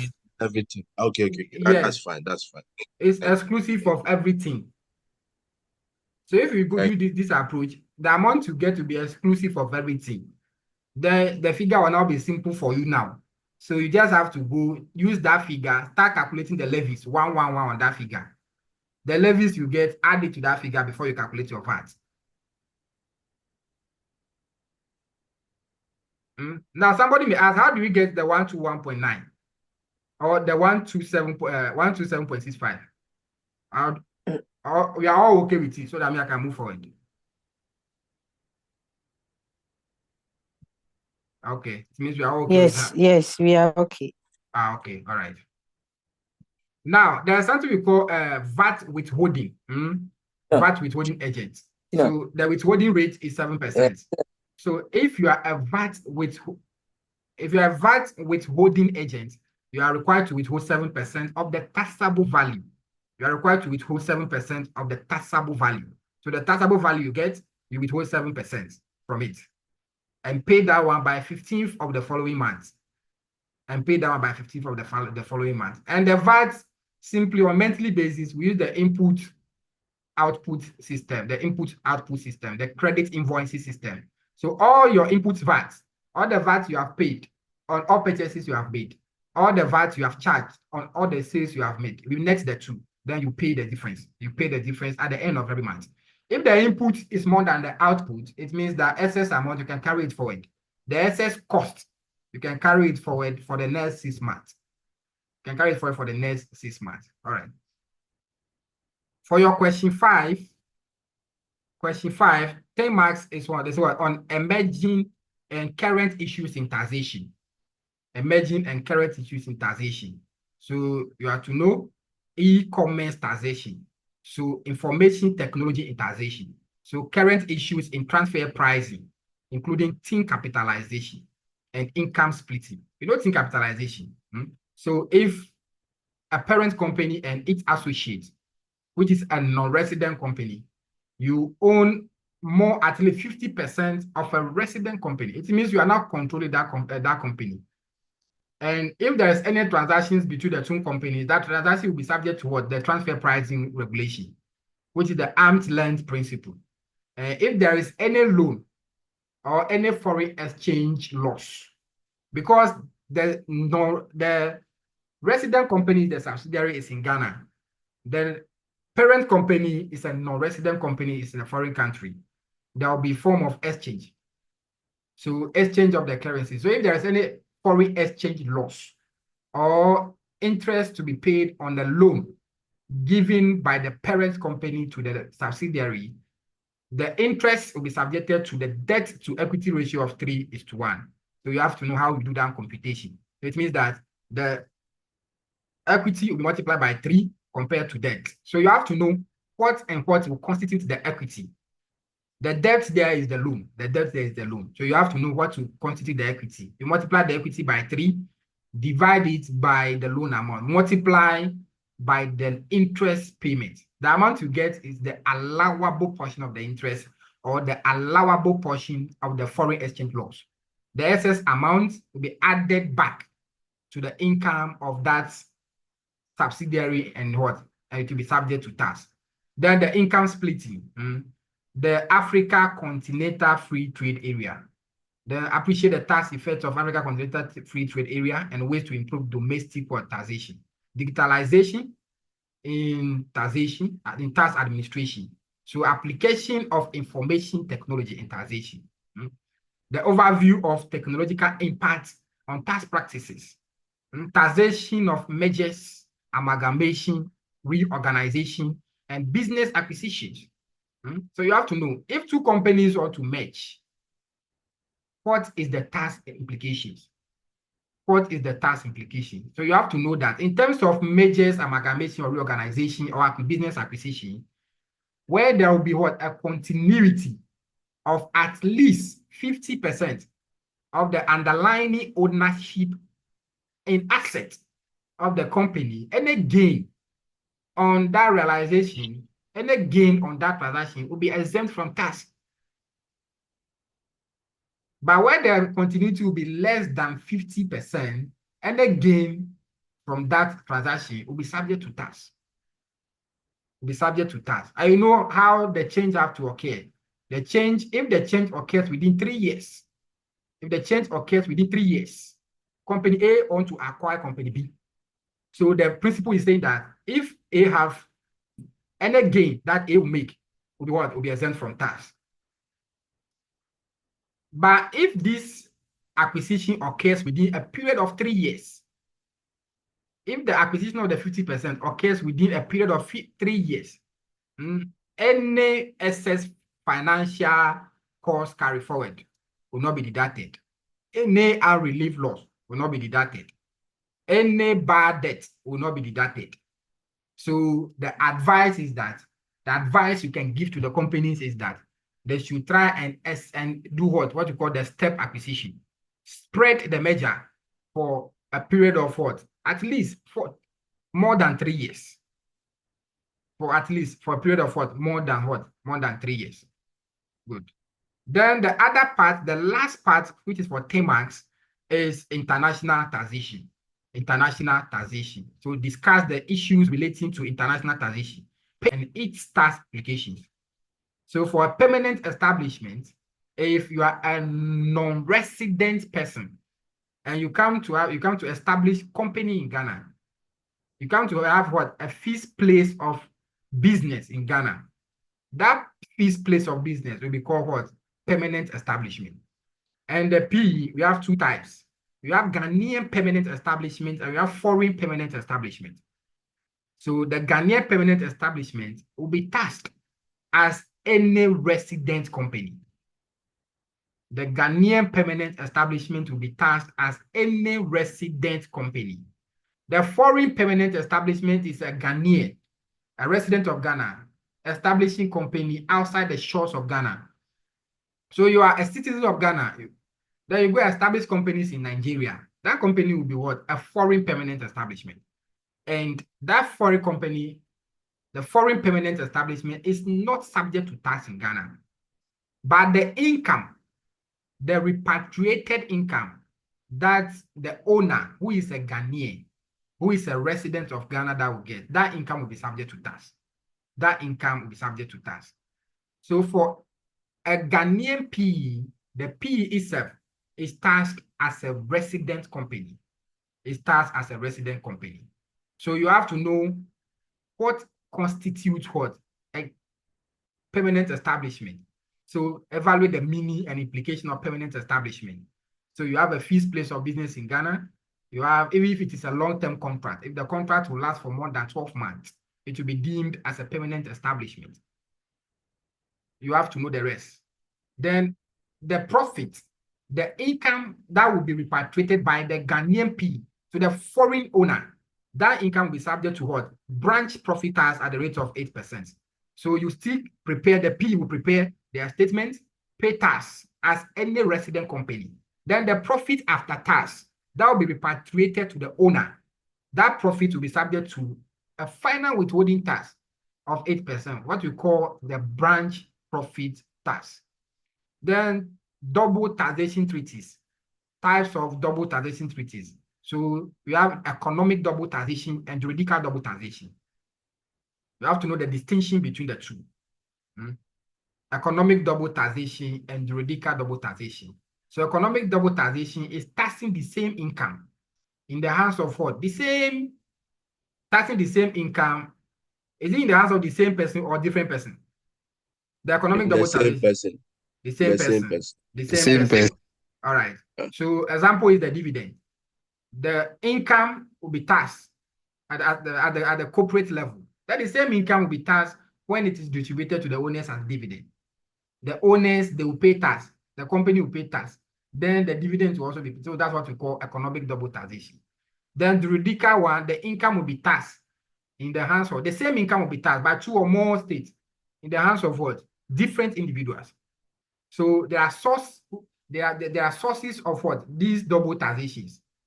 So we have the resident rule, we have the source rule, then we have the residence and the source rule. So one country may be saying that, okay, you are a tax resident in Ghana. So because of that, all your worldwide income, you have to pay tax on it. Then another person will be saying that, no, the income is generated from my country. So the income has a source in my country, so you have to pay tax on it. Then the last concept, trading in Ghana and trading with Ghana. You have to know the distinction between them. Trading in Ghana is subject to tax, but trading with Ghana is not subject to tax in Ghana. So trading in Ghana is what you call P. So trading in Ghana is what you call permanent establishment. But trading with Ghana, you're just doing business with Ghana. You don't have any presence. You don't have any physical presence in Ghana. That's what we call trading with Ghana. That one is not subject to tax in Ghana.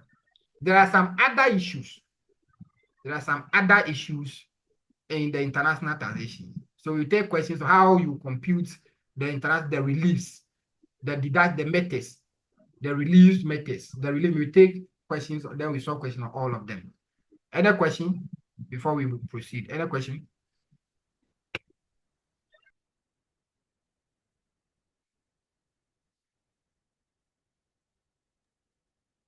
No. Yeah, Bosu. I wanted to find out with the VAT, the Yes. formula to get the exclusive amount. Yes. When you use that formula, are you not going to lose marks, or it will succumb to the normal mark that is available? Oh yes, you get it. You will not lose any mark. Okay. You will not lose any mark. You will not lose any mark. Yes. You won't lose any mark. You will get the full mark. So you can use that formula. 100 over 1 to 1.9. Get all the exclusive amount. Then come and apply it on them. But what you need to know is in the question, the amount given to you, is it levies and VAT inclusive or exclusive? If you're able to determine that, straightforward, you are going. Is it VAT? Examiners have been complaining about VAT. They complain a lot. You see, because of the theory, most candidates, everybody we don't like me. I don't like theory. I don't like reading. So just give me calculation. Let me calculate and go. So you see, examiners have been complaining that most candidates, they perform badly, they perform poorly under VAT. So you have to take your time, read the theory, read it. If they give you calculation, you do it. You can even close your eyes and do the calculation. So know the theory. Very, very important. Thank you. All right, so let's go to the questions I have in the intervention document.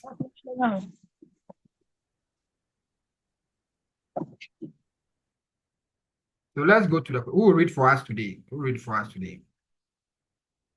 Question 1 is very simple. Should we solve question 1? Somebody say what is happening? You are John the Baptist, you cannot join or what? Let's start from question. Yes, you start solving the questions. So who will read for us today?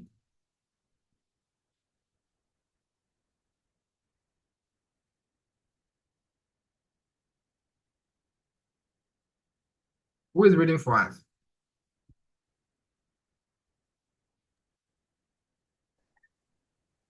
Okay, I'm reading. All right. NASA Limited commenced business on 1st October 2017, preparing account to 31st December each year. Accordingly, the company has the following extracts from 8 financial records on non-current assets. Year 2017, purchased office furniture and fittings costing 40,000 Ghana cedis. Air condition at cost 20,000. The company bought land costing 55,000. Bought office building at cost 700,000. Computer at cost 1,005 Ghana cedis. And photocopier at cost 2,500. Year 2018, purchased a television set for the office at the cost of 3,500. Bought a 4x4 vehicle, 7-passenger seater for an amount of 200,000. Purchased a file cabinet for 2,000 Ghana cedis. Year 2019, it exchanged the vehicle bought in 2018 for 4 plots of land. The value of the plot of land agreed with the landowners with 200,000 Ghana cedis. The exchange was deemed satisfactory to both parties. The documentation was carried through, paid for a trademark costing 15,000, which was licensed for 10 years. Purchased a business that resulted in goodwill of 100,000. The company decided to amortize the goodwill over 20 years. Year 2020, bought a home use motor vehicle at cost 70,000. Computer for 5,000. Truck and trailers for 50,000. Sold some of the office furniture for 3,000. Required. Calculate the amount of capital allowance claimable for 2017, 18, 19, and 2020 year of assessment. 15 All right. marks. Thank you very much. All right. So this question is too loaded. And I believe everybody can solve this question. So I want to move to the next question. It's too loaded for me. Or we should solve it. If you can give us the summarize as to how we are going to go about it, then we move to the next one. Oh, that's the case. That's good. Oh, you finish today. All right.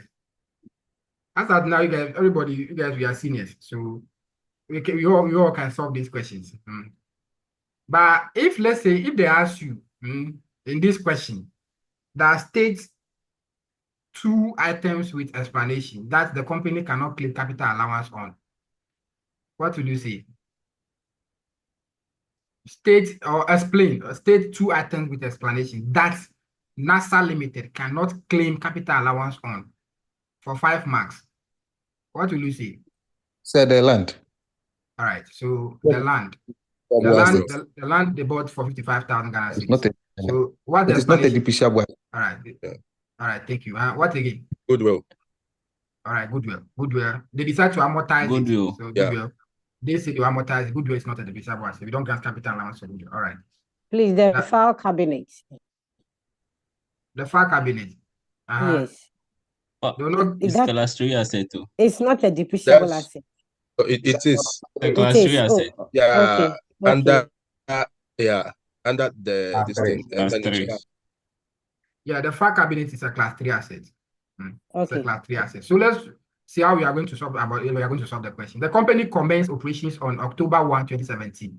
So they prepare account to 31 December each year. All right, they have the following assets. So 2017, they have these assets. Now, you are supposed to compute capital allowance for 2017. So let's do 2017.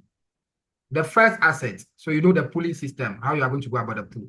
So the first one, they bought office furniture and fittings 40,000. Which class? Class 3. Class 3. Then the second item, they bought office air conditioners. Class what? Class 3. Class 3. They bought land. So we say that land is not a depreciable asset. So you ignore the land. Then they bought office building. at a cost of 700,000. Which class? Class 4. Class Class 4. Class 4. 4. They purchased a computer at a cost of 1,500. Which class is this? Class Class 1. three. Class Class 1. 1. One. Right. One. Then the last item, they bought photocopier, which will be 2,500, which will be class what? Class Class 3. Class 3. Photocopier will be what? Class Class 1. 3. Class Class 1. 2. Class Class 1. 3. Class 1. It's class Class 3. 3. Photocopier is Class not 3. computer, it's class 3. It's It's for 3. So you just group all of them, you know the depreciation base. Now, capital allowance is calculated using the formula A by B all over C. Is it not the formula for capital allowance? Yes. Yes. So no. You guys are saying ABC yes. over This is the formula. So ABC over ABC over 365. Yeah. Don't use 360 over 365. So you know the A is what? The depreciation base. Yeah. B is what? Is the rate. The rates. The C is what? The period. Period. The number of days in the basis period. Yeah. Right. So capital allowance is computed from the date the company starts operation, not the time the asset is put into use. The date the business starts operation, not the date the asset is put into use. So the company starts operation. Richmond, your hand is up. Yeah, sir. I want to find out why photocopier is not a class 1 asset but a class 3 asset, because the class 1 asset is office equipment. computer and other It's office equipment. It's not computer. It's not Richmond. I'm saying that photocopier is office equipment. It's not a computer. It's not a data handling. You know, class 1 is computers and other peripheral devices. Data handling. Or data handling equipment. So class 1 computers. So if you have hard drive software, maybe they have computer software they are using. All those are the class 1 assets, computer and data handling equipment. So photocopier is not a class 1 asset, it's class 3 assets. Okay, thank you. All right. So I'm saying that capital allowance is computed from the date the company commenced operations. So this one, the C here, 2017, they started operations on October 1. So October 1 to what? To 31 December. How many days will be that? 92. 92 days. 92 days. So your C will be 92. Your C will be 92. So you do that for all of them, you get your capital allowance.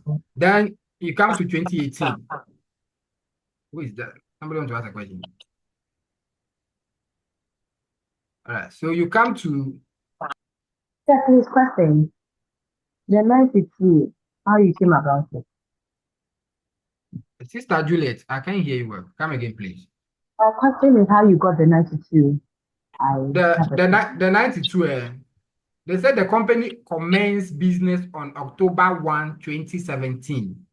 So I'm saying that for the very first year of commencement of business, you start calculating capital allowance from the date of commencement of business, not the date the asset is put into use. So this one is October to December, October 1 to 31 December.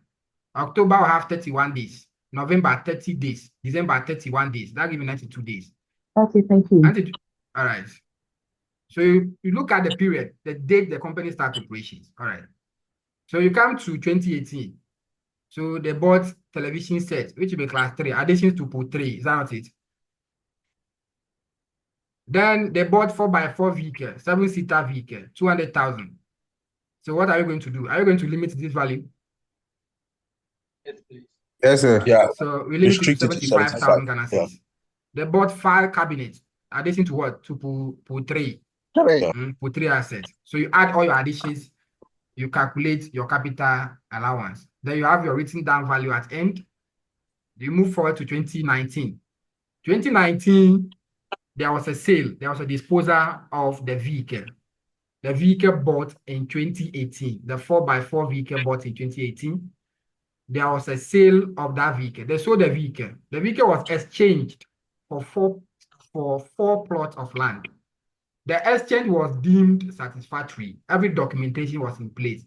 So it's deemed that NASA Limited has parted way with the ownership of the vehicle. So there was a disposal. So you know what to do. You add your additions, you take the disposal out. You take the disposal out. Now this vehicle, was bought for 200,000 Ghana cedis.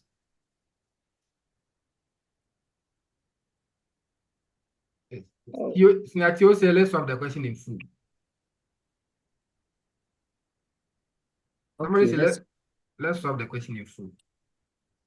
Okay. All right. So let me go to my whiteboard so that we start solving. The only thing is we will not finish today. Don't worry. If you're not able to finish, we'll add 1 more days. I know the 2 days we cannot solve all the questions. So maybe I'll add 1 more day. So it will be 3 days so that we can solve all the questions.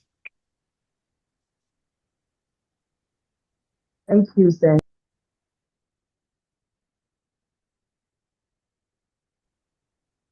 So this question 1. So the name is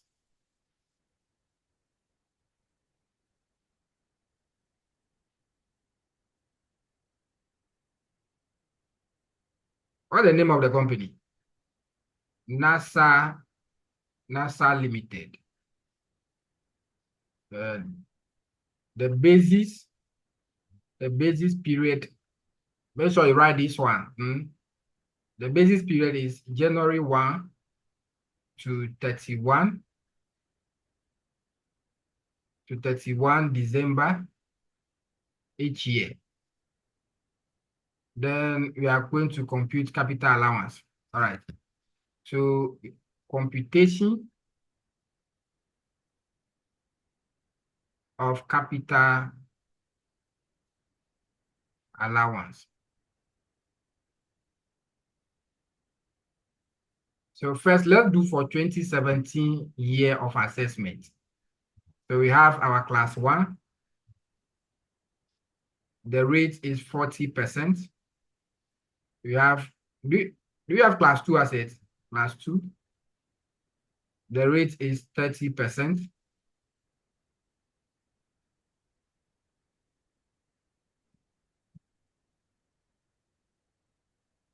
Then we have class, I believe we have class 3. The rate is 20%. Do we have class 4 in 2017? I believe you have class 4. The rate is 10%. All right. So give me the cost. I believe now you guys you have done the addition. So let's start with the cost. So what the cost for pool 1? 1,500. 1,500. What about pool 2?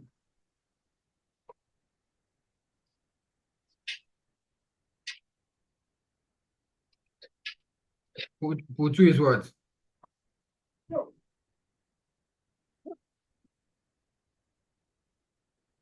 What the cost for pool 2? I mean, it's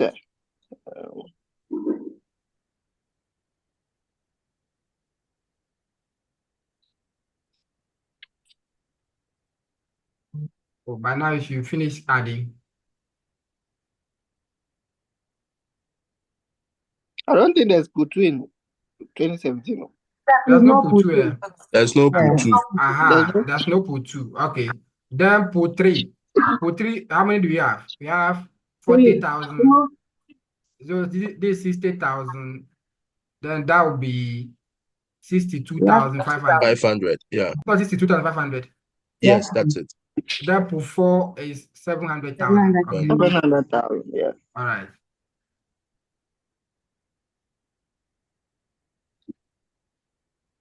So there's no pool 2.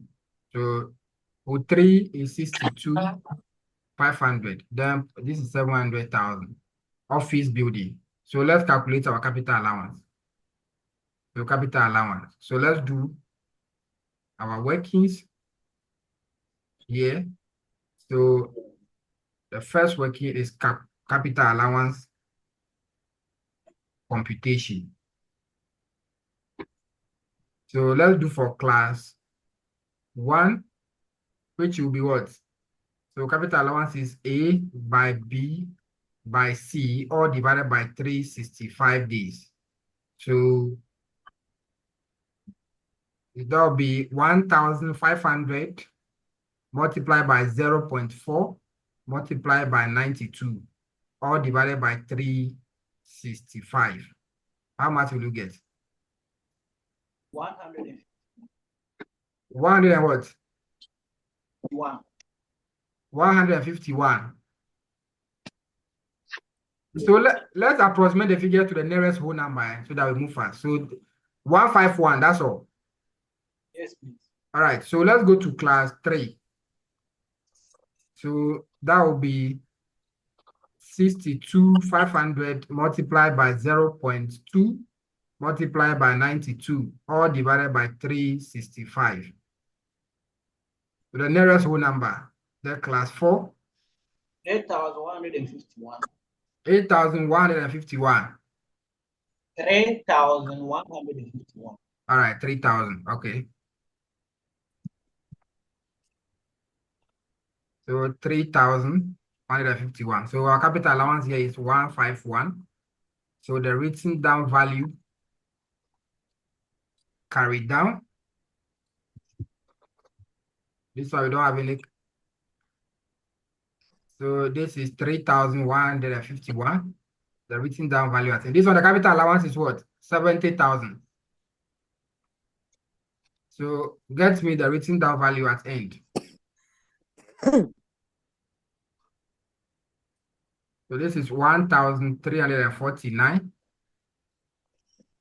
This will be 62,500 minus 3,151. This is 59. Yeah, question. Yes, ask the question. Class 4. Yes. You see that one, I didn't factor in the number of days in the month. I didn't do that. Yes, please. Oh, sorry, senior. So let's do class 4. I just multiply straightforward. Yes. Thank you, senior. Thank you very much. So this is 700,000 by 0.1 by 92, all divided by 365. How much will you leave it? 17,645. 17,645. 44, sorry. 17,644. Yes, please. No, the after the point is not up to 5, so you can't approximate it. So it's 1764. Okay, thank you very much. 1764. Oh, yes, one additional 4. Yes, please. Yes. 1, Yes. 7, 6, Are you 4, 4. sleeping? 4. Okay, all right. Are you sleeping?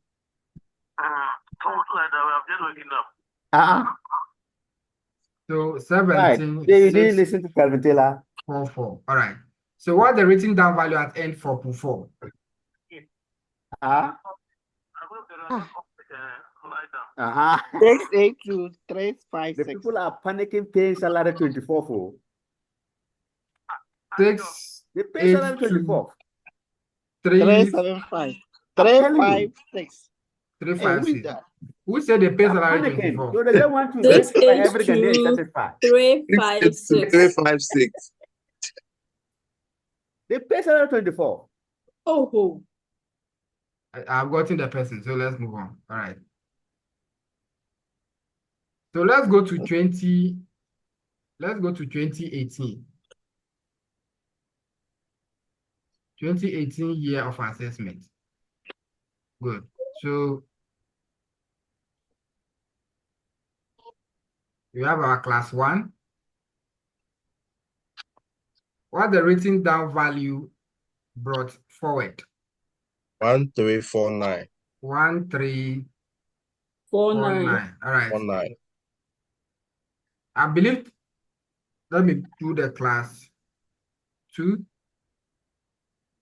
We don't have any written down value. Class 3. What the written down value for class 3? 59349. 59349. Okay. Class 4. 682. 682. 356. 356. All right. So any additions? Any additions in 2018? Yes. Additions to do you have addition to pool 1? No. No. So let me go to the question so that everybody will follow. Let me go to the question so that everybody will follow. So in 2018, they bought television sets. So this will be addition to pool 3,500. They bought vehicle now. So you now have 75,000 for pool 2. They bought file cabinet 2,000 addition to pool 3. So total addition to pool 3 will be 5,500. All right. So no addition to pool 4, right?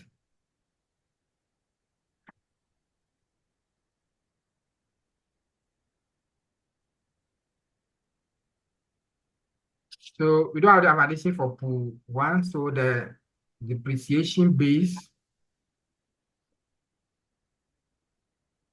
will be 1,349.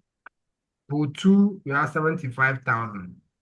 The depreciation base is 75,000. Pool 3 is 5,500. So how much will be the base? 64849. 64849.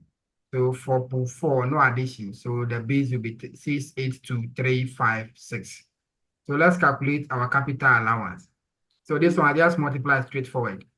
So pool 1 is 40%, 30%, 20%, 10%. So 40% of 1,349. 540. 540. So get me the written down value carried down. At end will be how much? Capital allowance for pool 2 will be how much? Okay, Namiche, your hand is up. 22,500. 22. Sister Namiche, your hand is up. Okay, please, the additions, are we adding to the written down value or we are subtracting? We add to the written down value. So if we add 5,59349 Yes. plus 5,500, what are we getting? Are we getting 64849? Yes, it's 64849. All right. Sister Namiche, are you okay? Believe you are fine. Should be fine.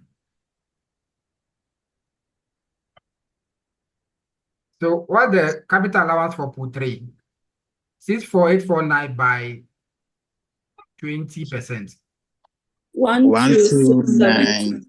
12970. All right. So what the capital allowance for pool 4?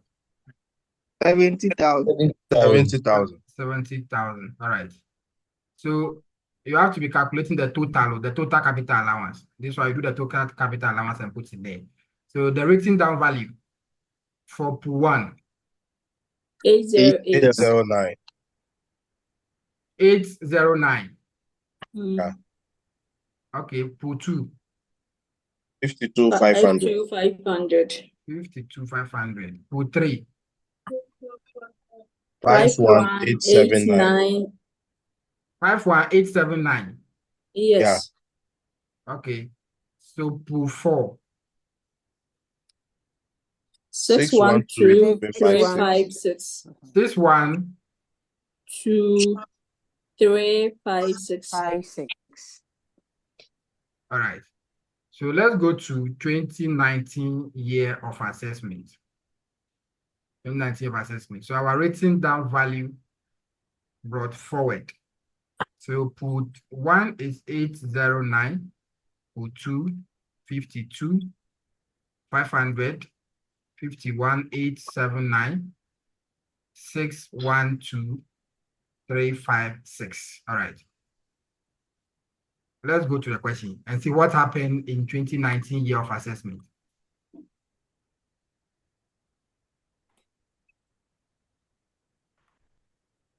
So in 2019, they sold the vehicle bought in 2018.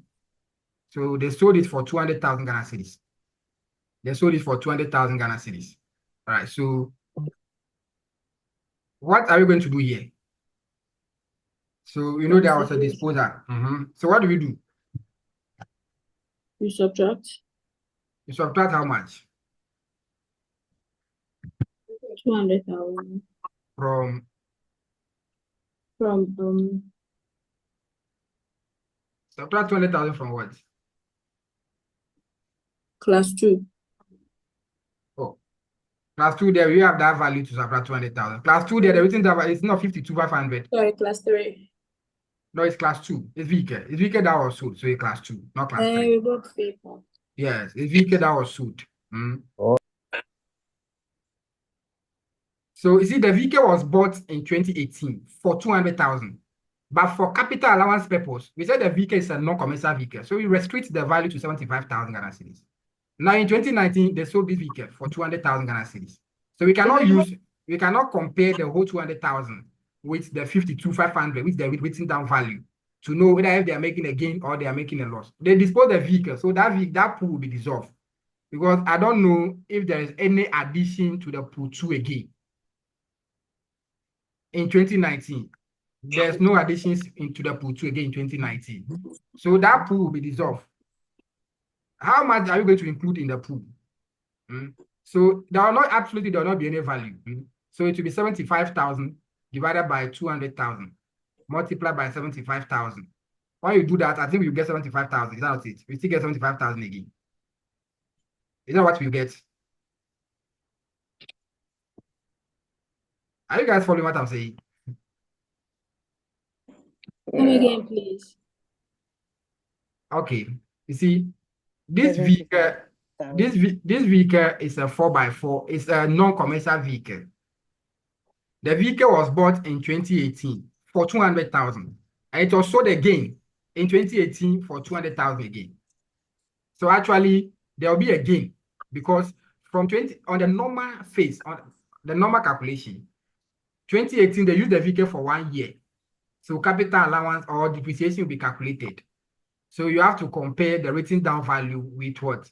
With the consideration received to know whether if you are making a gain or not. You know, if you are making a capital gain, you add that gain to your income and tax. But for capital allowance purpose, the vehicles, 200,000 was restricted to 75,000. So we have to find the portion of the sale, the 75,000 portion of the sale, and include that one in the pool. So what you do is 75,000 over 200,000, which is the original cost, multiplied by the proceed. So you will still give us 75,000. It will still give us 75,000. And this 75,000, that was the amount we have included in the pool. So actually, there will be no gain, there will be no loss. There will be no gain, there will be no loss. So you dissolve the pool. You dissolve the pool. Senior. Yes. Okay. 75,000 divided by 200,000 times 75,000. You get 28,125. No. It will be times 200,000. 200,000. It will be times 200,000, not 75,000 again. Okay. Yeah, you get the same amount. You get the same amount, yeah. So this sale, there is no loss. There's nothing on it. So the pool will be dissolved. You just dissolve that pool. And that year, you will not grant any capital allowance. The pool will be dissolved. You will not grant any capital allowance. Then they did what? They paid for trademark, 15,000 for 10 years. So you have class 5 assets. 15,000. Then they bought, goodwill. They want to expand the goodwill. And we said that this goodwill will not be subject to capital allowance. So let's go and add the pool 5.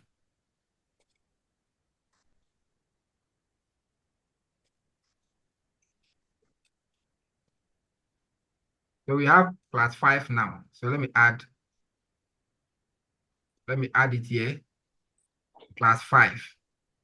So there's no written down value. The addition, there's no addition here, no addition here, no addition here, no addition here. There's addition of 15,000. All right. So our depreciation base will be 809.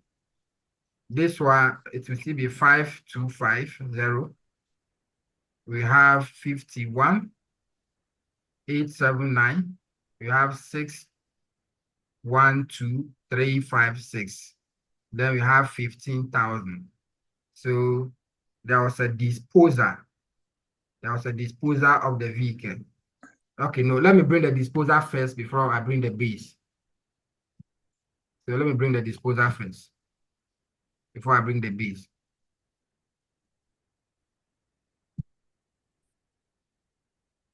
So there was disposal of the vehicle. So the disposal, the vehicle was disposed of. So 75,000 be included. Yeah, there was no disposal, there was no disposal, there was no disposal. I believe we are okay with the 75,000. Yes, sir. All right. So the base, the depreciation base will be 809. Here there will be nothing.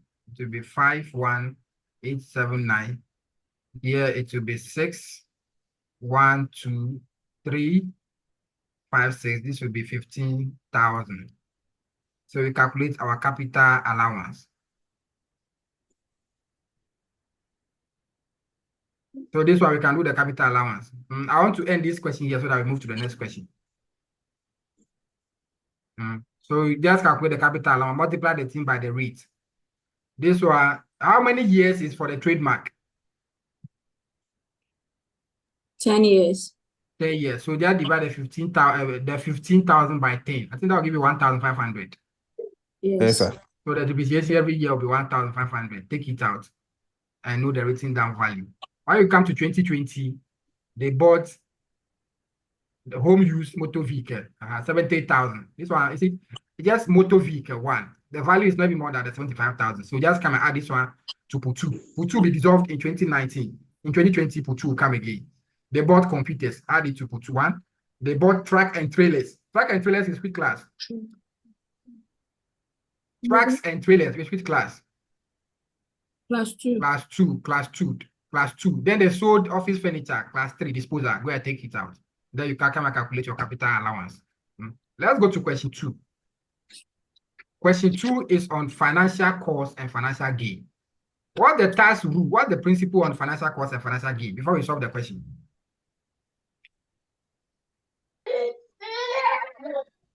What the principle of financial cost and financial gain? So the financial, you can only allow a financial cost to the extent of the gain. Plus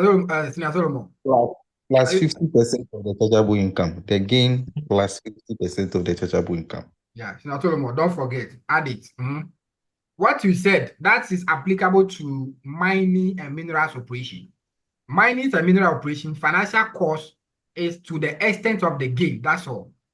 But any other normal business operation is the extent of the gain plus 50% of the adjusted chargeable income.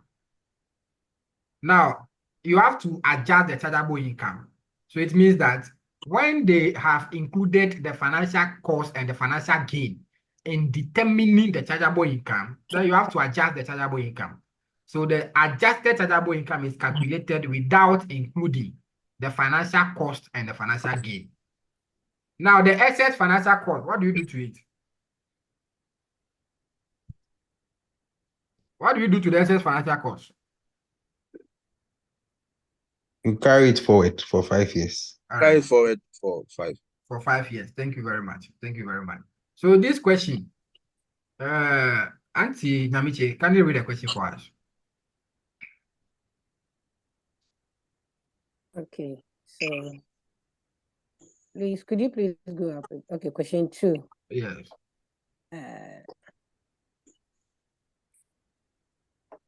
Abania runs a manufacturing business with a basis period from January to December each year. The following information is relevant to its business operations for 2022 year of assessment. Gross profit of 245,000. Financial gain from hedge transactions, 70,000. Depreciation charge of 20,000. Dividend payment, 10,000. Bribe, 5,000. Financial cost incurred on hedge transactions, 200,000. Net profit from business operations. Additional information. The financial cost incurred is inclusive of interest on loan of 20,000. The capital allowance agreed with the Commissioner General is 15,000 required. State the provision underlining the deductibility of financial cost under Act 896. II. Compute for the allowable financial cost. III. Compute the tax payable. Okay, thank you very much. So we've answered the first question already, the first requirement. The provisions underlining the deductibility of the financial cost. So that's the provisions. The financial cost will be allowed to the extent of the financial gain plus 50% of the adjusted chargeable income. The adjusted chargeable income will be calculated without including the financial cost and the financial gain. The excess financial cost not allowed due to the limitation will be carried forward for the next 5 years. So this question is simple. The company make a financial gain. So financial gain from hedge transaction is 70,000. Now, how much is the cost? The cost is 200,000. So it means that the cost is more than the gain. The cost is more than the gain. So out of the 200,000 financial cost, how much can they deduct from their income before they pay tax? That is the limit. So we know the gain already 70,000. Now we have to adjust the chargeable income. We have to adjust the chargeable income. When we adjust the chargeable income, we find 50% of it. We add it to the 70,000. That is the limit. The excess will be what? Will be added, will be carried forward for the next 5 years. So we disallow the excess. But in this question, the company have included the financial gain. They've added the financial gain, 70,000 to their gross profit. Then they have deducted the financial cost, 200,000. So we have to reverse. We have to reverse the transaction. We have to reverse. So let's do the reversal.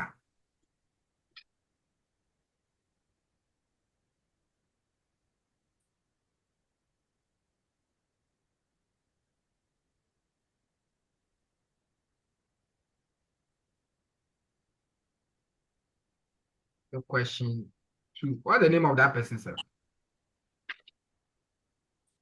Abanwa. How do you spell it? ABANUA. NUA. Yes. Okay, Abonia Limited. So computation, you have to write the basis period and the rest, so don't forget them. Basis period and year of assessment. The basis period, you have to write. Basis period is January 1 to 31 December each year. You have to write. Then the year of assessment. Every question you are going to solve, you have to write it. The year of assessment is which year? Why are you giving the year? 2022 year of assessment. So computation of allowable financial costs.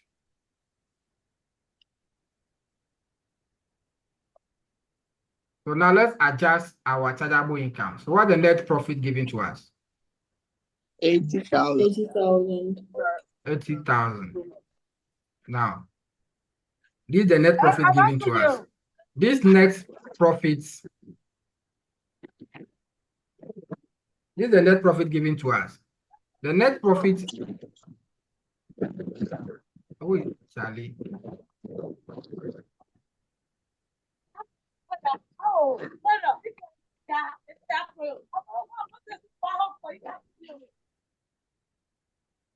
All right, let's move on.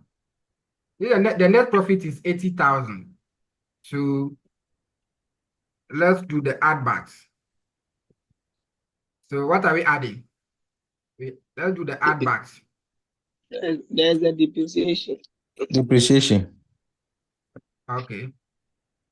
It's like this question, guys. You guys have cleared this question for a long time. Let's leave it and move to the next one. Senior two will come and fight us. So let's add depreciation. He's not saying anything, Not Theophilus. Depreciation, how much? 20,000. 20,000. What again? They pay some bribe over there, Anna. Yes. How much is the bribe?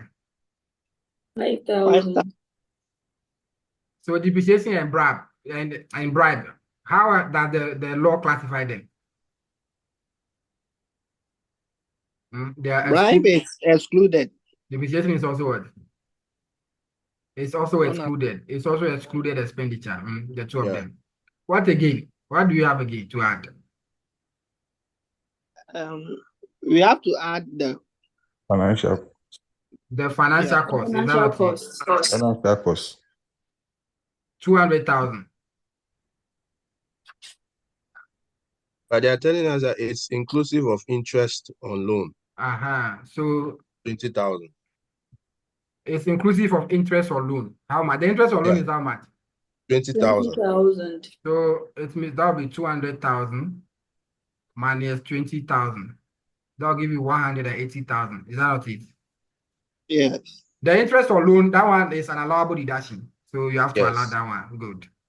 So it means the 20,000 will be deducted. So the financial cost itself is 180,000. Is that all, or there's something again?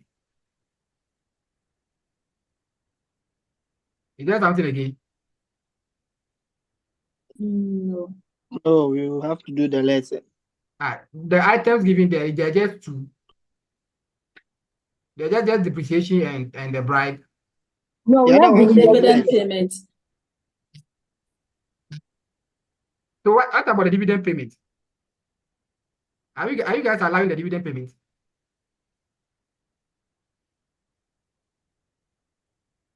Dividend payment, is it an allowable deduction? No, we will rather hold on it. So you guys are not saying anything. I know the items are three. Why you pay dividend? You cannot deduct it from your income before you pay tax. No. Dividend is final withholding tax. It's final withholding tax, 8%. So you cannot deduct it. No. So you add the dividend back. I believe you are fine. Yes, sir. Okay. So let's add the dividend, which is 10,000. So the total add backs will be how much?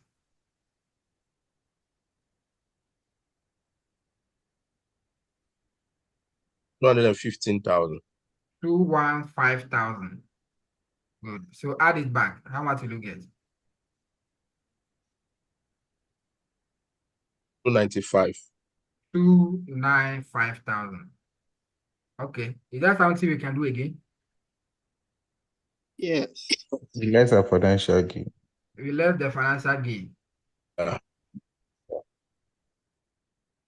70,000. Is that something to be less again?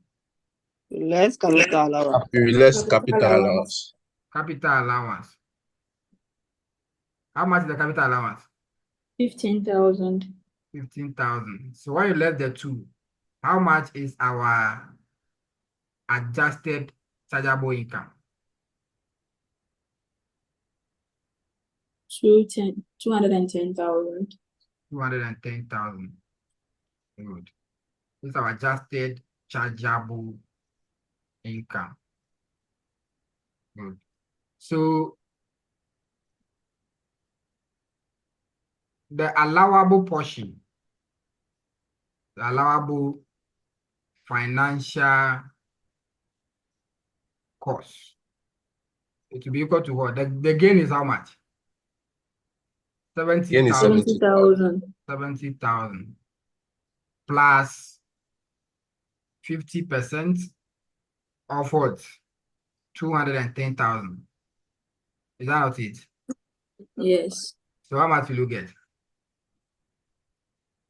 105. 105. So the total will be 105 plus the 70,000. 70. Yes. So this is 70,000 plus 105,000. So this will give us what? 175,000 Ghana cedis. So it means that the financial cost of 180,000, we can only deduct 175,000 Ghana cedis. We can only deduct 175,000 Ghana cedis. So the excess financial cost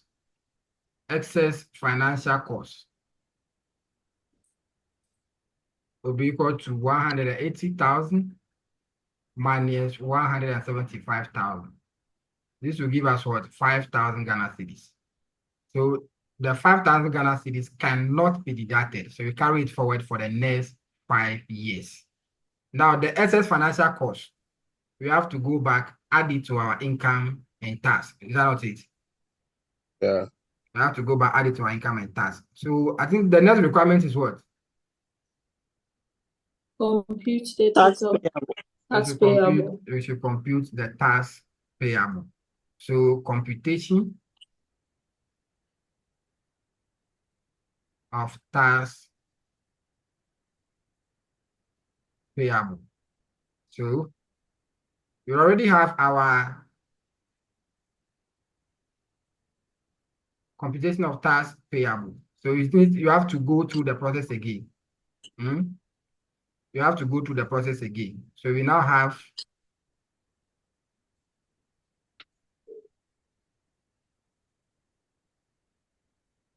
our net profit, which is 80,000. Which is 80,000.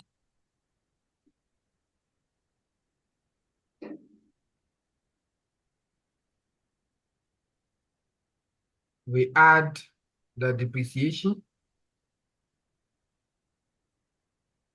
20,000.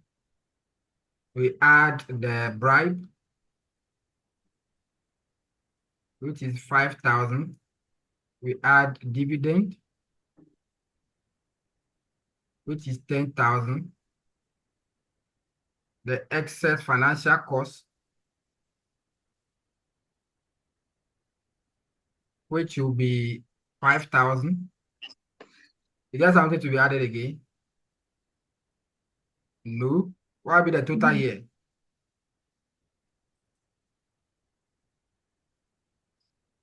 $40,000. 40,000. 40,000.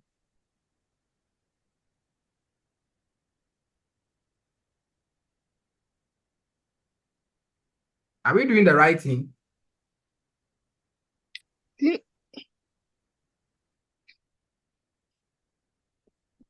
Are we doing the right thing? So the See, I dividend, was thinking that we will take the I 210. thought we would hold on it, so like we'll not add it. You not add what? The dividend, Yes. will we still add it to while we are calculating? Because I thought we will hold on it. No, the dividend, they have deducted it already. Oh, okay. They have deducted it, so we have to add it back. Hello, Zia. Yes, you are saying something. Are we doing the right thing? Yeah. I was thinking we should start with the 210 since we have already catered for all those expenses already. We should start from Then the 210. we add back the 5,000. 210, then we add back the gain. Add to it. We add back what? We add back the gain. Then we add back the excess. Then we deduct the previous cost. Let me get what you are saying. We start with the 210. Is that not it? Yes, sir. Then we add back. The gain, which is what? The gain, which is what? 70,000. Yes. Yes. And then we add the excess of 5,000. We add the excess to 5,000. Yes. Now I think that's all. Oh, then we have to deduct the cost. 175, the allowable one. Yes. Before we pay that. Yeah, that is it. Yes, the cost. Yes, that is very simple like that.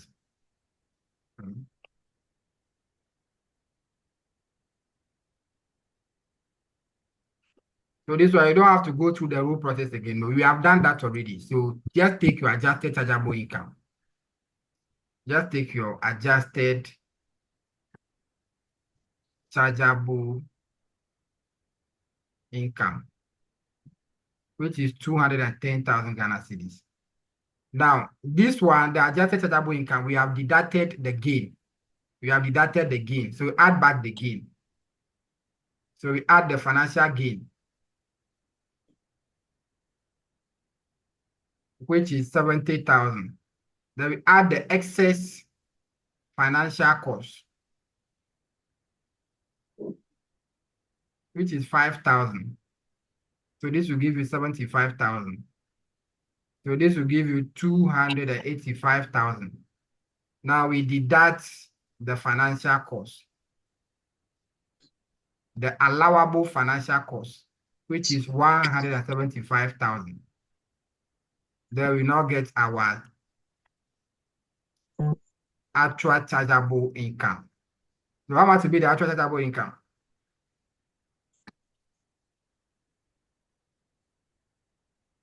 What 285 minus 175? 110,000. 110. 110. So we tax at what rate? So I wanted to ask, since it's a Yes. manufacturing company, will Yes. they have an effect? Were we giving the location of the company? No, please. All right. So there you use the flat rate, 25%. Okay. All Thank right. you. If you are giving the location, then you have to take the locational incentive into consideration. Okay, sir. Yes. So we are not giving the location, so we use the 25%. So 25% of 110. 27,500. 27,500. So this is the tax payable.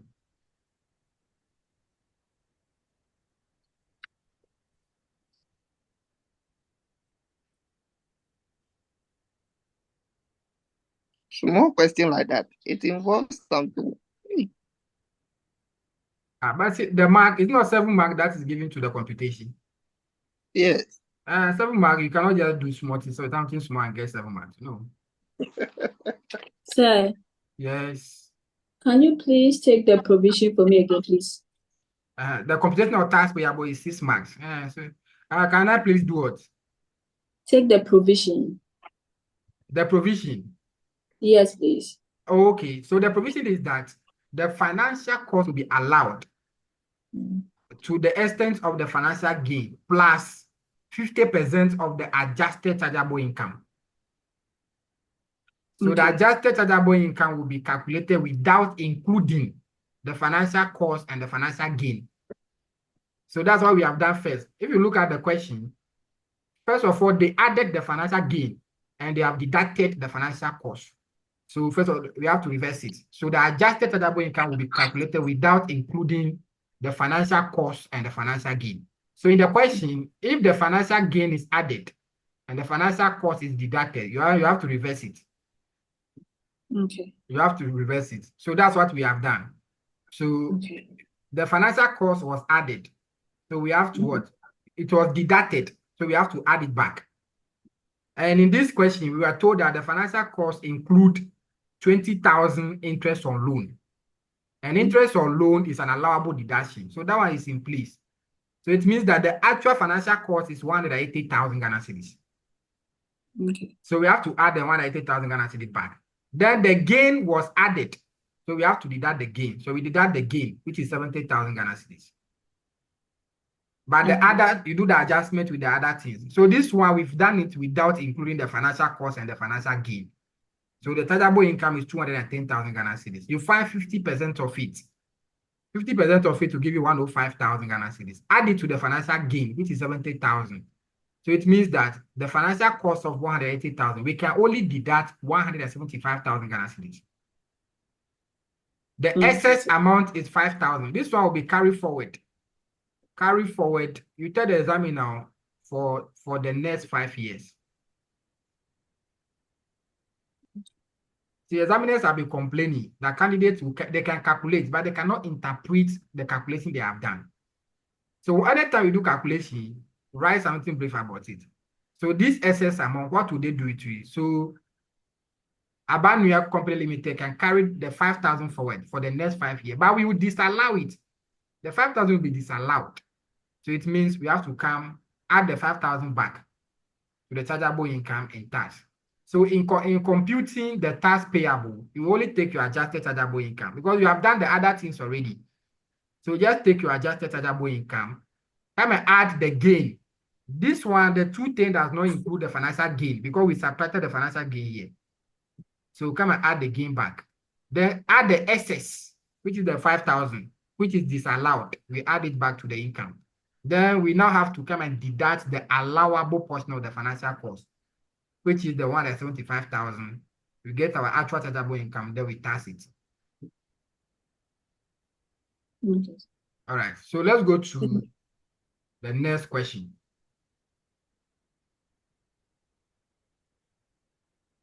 Theophilus, let me find out whether Sinatio is here. Sinatio, Ideo, Ideo, let's go to question 3. Question 3 is on repairs and improvements. So repairs and improvement. What is the principle on repairs and improvement? Let's discuss that one first before we solve the question. What are the tax principles on repairs and improvements? It should not exceed 5% of the written down value of the pool. Okay, so repairs and improvements should not exceed 5% of the written down value of the pool. At the end of the basis period. So it means that the pool to which the asset belongs, you have to compute capital allowance on the written down value. Take the capital allowance out. Know the written down value at the end. Find 5% of it. That is the extent to which you can deduct repairs and improvements. That's the extent to which you can deduct repairs and improvement. The excess amount, what do you do to the excess amount?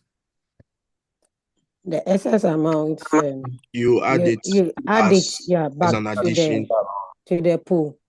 Yeah. And then later you grant capital allowance to it. All right, thank you. So you capitalize the excess amount. So that is the portion that you can capitalize. If you capitalize that portion, you give you capital allowance. All right. So that's the principle we are going to use to solve the question 3. If you know the principle, there's no question you cannot solve. If you don't know the principle, there you'll be found wanting. So this person started business on September 1, 2022, preparing account to 31 December each year. So the following transaction took place in the respect of 2022 and 2023 years of assessment. So in 2022, the man APK acquired motor vehicle, 80,000 Ghana cedis. Okay. You have a delivery van, 100,000 Ghana cedis. Okay. Motor vehicle again, 60,000 or disposed of. Then December 2022. Okay, now 2023. There was a motor van that was acquired, 70,000 Ghana cedis on September 1, 2023. 2023, motor van engine was replaced, 40,000. It was done on November 1, 2023. You have to compute the capital allowance for 2023 year of assessment. After that, then you determine the amount of engine cost that can be expensed and the amount that can be capitalized in respect of 2023 year of assessment. Now, in computing the capital allowance for 2022 year of assessment, first, let's find out the assets here. Which class would they belong to? Class 2. Class 2. Class 2. Class 2.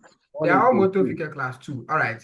So the first motor vehicle that was acquired on February 1, 2022, 80,000. Are we going to limit the value? Or we use the 80,000 like that? We limit use it. the 80,000. All right. I told you, if it is just motor vehicle, limit the value to 75,000. So we will limit this one. Delivery vans. This one is delivery vans, 100,000. Are we going to limit the value?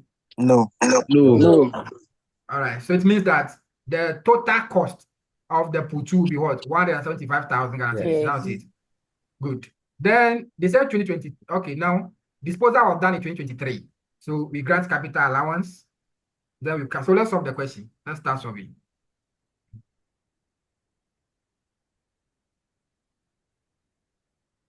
Let's start solving the question.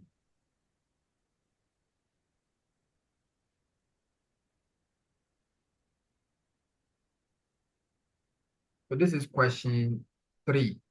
APK Limited. APK Limited. So the basis period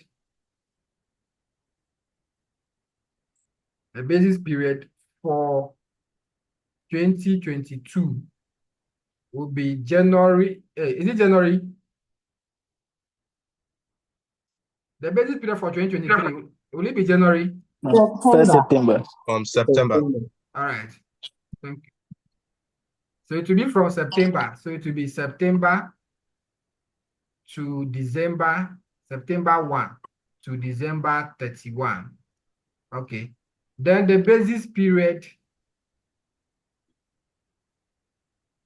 for 2022 will be January 1, for 2023 rather, be January 1 to 31 December.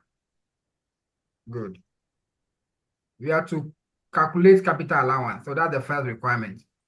So computation of capital allowance for 2022 and 2023. So let's do for 2022 year of assessment. Let's do for 2022 year of assessment. So everything, all the assets is class 2. The rate is 30%. So the cost is 175,000 Ghana cedis. Then let's calculate our capital allowance. So capital allowance. So it will be 175,000 multiplied by 0.3. Multiplied by what? 121. 121. Yeah. So September That's the number to of days. September Sorry, I to think it's December. 122. 122. Sorry. 122. Yes, 122. Okay, that one said you get if you use 121, you get wrong capital allowance. So how much is the capital allowance? To the nearest whole number. I believe everybody is okay with how we get the 122. Yes, sir. Okay. Yes, sir. So how much will be the capital allowance? 58,493.15. Hey, 58. Yes, sir. Oh, sorry. I did. 17547. Come again, senior. 17 17547. 547 548. So do it to the 548. nearest whole number for me. 548. So how much will be the written down value? Carry down. 157 452. This is the written down value. Carry down. Good. So let's go to 2023. 2023 year of assessment. So you have our written down value brought forward. 157 452. 1452. Okay. Additions to the pool. Any additions in 2023?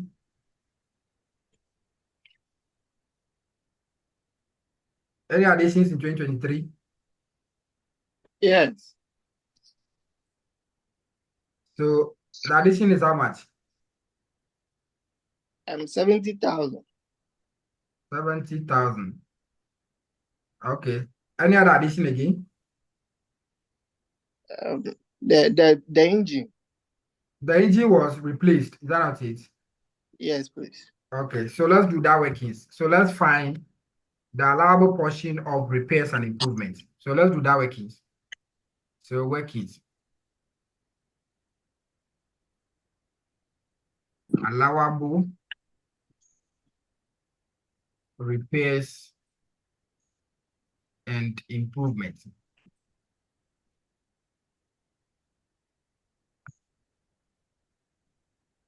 Allowable repairs and improvements. Good. So the written down value. So we have to find the written down value at the end of the year. This was done in 2023. year of assessment. So written down value brought down will be 157,452. We add the addition is the 70,000. There was a disposal. How much is the disposal? 60,000. 60,000. Yes. Disposal will be taken off. Then the depreciation base. How much will be the base? So these are 10,000. So this will be 167,452. Then we calculate our capital allowance.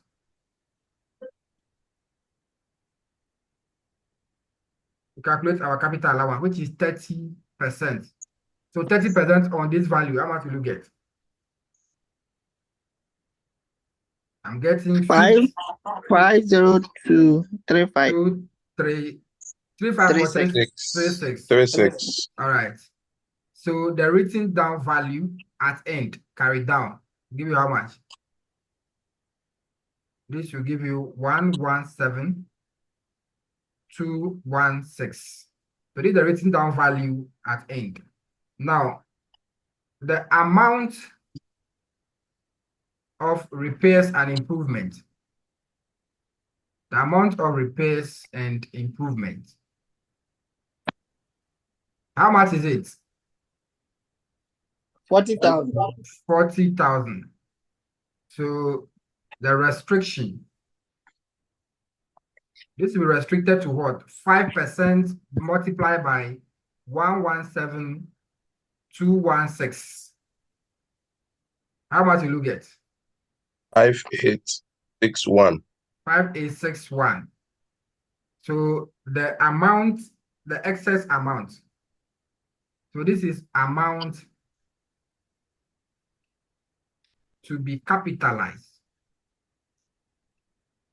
How much is it? 34139. 34,139. So it means out of the repairs and improvements, which is 40,000, it is only 5,861 that can be what? This amount that should be expensed. So you tell the examiner that the repairs and improvement of 40,000, it is only 5,861 that should be expensed. I think that's the second requirement. And 34,131 should be capitalized. And capital allowance will be enjoyed on it. Now, so let's go on. So let's add the excess repairs and improvements. It's a repairs. That is 34,139. We'll take off the disposal. The disposal is 60,000. So how much is the depreciation base?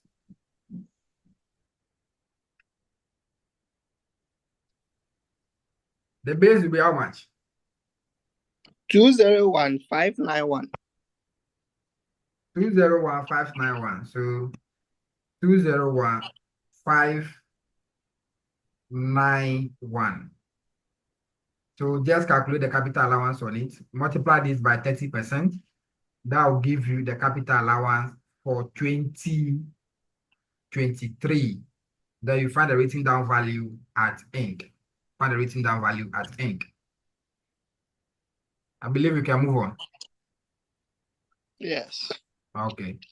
So know the principles. I beg you, know the principles. Let's go to the B part. The B part is also on repairs and improvement. This one I will not solve it. So we will just discuss how you go about it. I've solved one, so you have to be able to solve the rest, the B part. It's very simple. Auntie, Sister Jamiche, can you read the B part for us? Okay.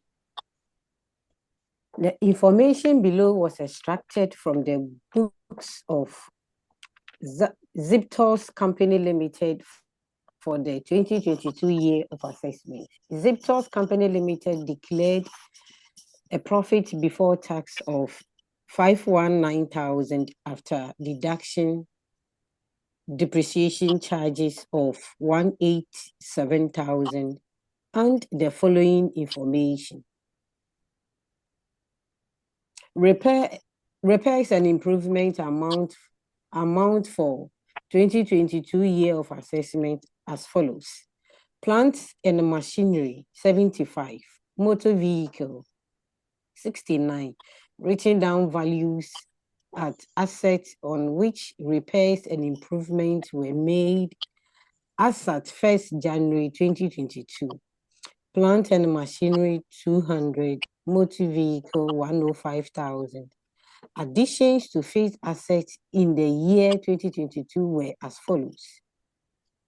Plant and machinery, 300,000 Ghana cedis. Motor vehicle, into bracket Toyota Camry, 275,000. Required.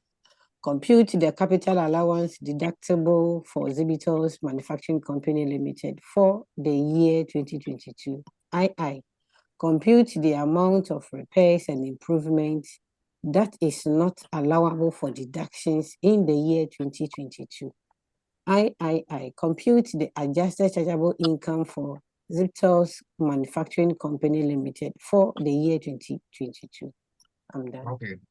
Thank you very much. So this question is also on repairs and improvements. You know the who already. You know the who. 5% of the written down value of the pool at the end of the basis period.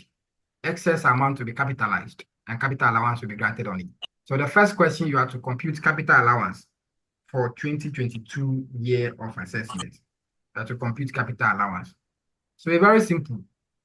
So the first asset, we have a profit before tax, 519,000 Ghana cedis. Depreciation was charged 187,000, and the following information was also considered. The company is not a machinery, will be under which class? Class 3. Class 3. Motor vehicles will be under class 2. All right. So this one, if like this company should be a manufacturing company, it means you just add them. Everything will be class 2. Is that not it? Everything will be class 2. So you just add the values. You just add the values and move forward. But this one, the company is not a manufacturing company. So plant and machinery will be class 3. This will be class 3. This will be class 2. This will be class 2. So we have written down value on which repairs and improvements were made as of January 1, 2022. So we start with our written down value. Then within the year, there was additions. Plant and machinery was acquired. So 300,000 will be added to, is it, yes, will be added to the 200,000. Is that not it? Yes. That will give us 500,000. Okay. Yeah. Then motor vehicle, Toyota Camry, 275. We limit it to 75,000. We add it to the 105,000. We add it to the 105,000. Then we know our base. Then we find the written down value at end. It's very simple. This one we can do it. So let's go to the next one. How we should do it? Let's move to the next one. Yes, let's move to the next one. We can do it. Question 4. Question 4. This is your mock question. This is a question I give to you guys in mock. Can you take note of this question? Yahoo Limited. I'll be saying that every information in a task question is very, very important. This company is a manufacturing company. And the location of the company also counts. The company is located at what? Sapase, Wambieja district. So this will tell you that. Auntie, you are laughing at me. Eh? Come again. How do you pronounce that word? Sapase. It's Sapase. Township of Wambieja district. It's like you know that. It's Sepase. Sepase is Abuakwa Sepase. Is Kumase. No problem. The name doesn't matter for me. I don't need a name for anything. I don't need a name for anything. Eh? What I need to know is how to calculate my task and get my task and get my market good. Eh? So it should tell you. So what will be the tax rate applicable there? What will be the tax rate? 12.5. 12.5. Okay, thank you very much. That will be 12.5. All right. So the company has been in operation since 2012. Okay, good for them. So they have revenue, cost of operation, their net profits. That's a huge figure, 1 billion. Those can pronounce the figure, they should go ahead and mention the figure. The following information relevant for 2022 year of assessment. Good. So we will take the question every additional information one by one and see how we are going to treat it. The company conducted research and development activities during the year 2022. The cost of the research and development is 3.3 million Ghana cedis and is included in the cost of operations. How are you going to treat the cost of research and development? So you add it back. We add it back to this is in Nathaniel. That's what you have done. You added it back. Hello, Zia. I saw your mock solution. You've added it back. Yeah. Somebody wants to say something. This one is not mining or something, so it's allowable. Thank you, Syria. Nathaniel, it is research and development in taxation, normal business apart from mining and minerals operation. It is so far as the research and meets the deductibility criteria. It's allowable. You deduct it. So mining and minerals operations and petroleum operations, that one you add it. That one you add it back. So this one you allow it. They've added it to the cost of operation, so it's in place, 100%. Depreciation. This one, let me not even talk about it. This one we add it back. That's it. This one they add it back. The company has been investing in rural and community banks as a means of hedging to secure payment of its loans. In the first quarter, interest income of 21 million was earned. During the last, these transactions were included in arriving at the net profit. What should be the treatment? We would have to subtract them. You have to do what? Subtract them. You have to subtract them. I think that for dividend is in place, but the interest we should is not in place, so we should take it out.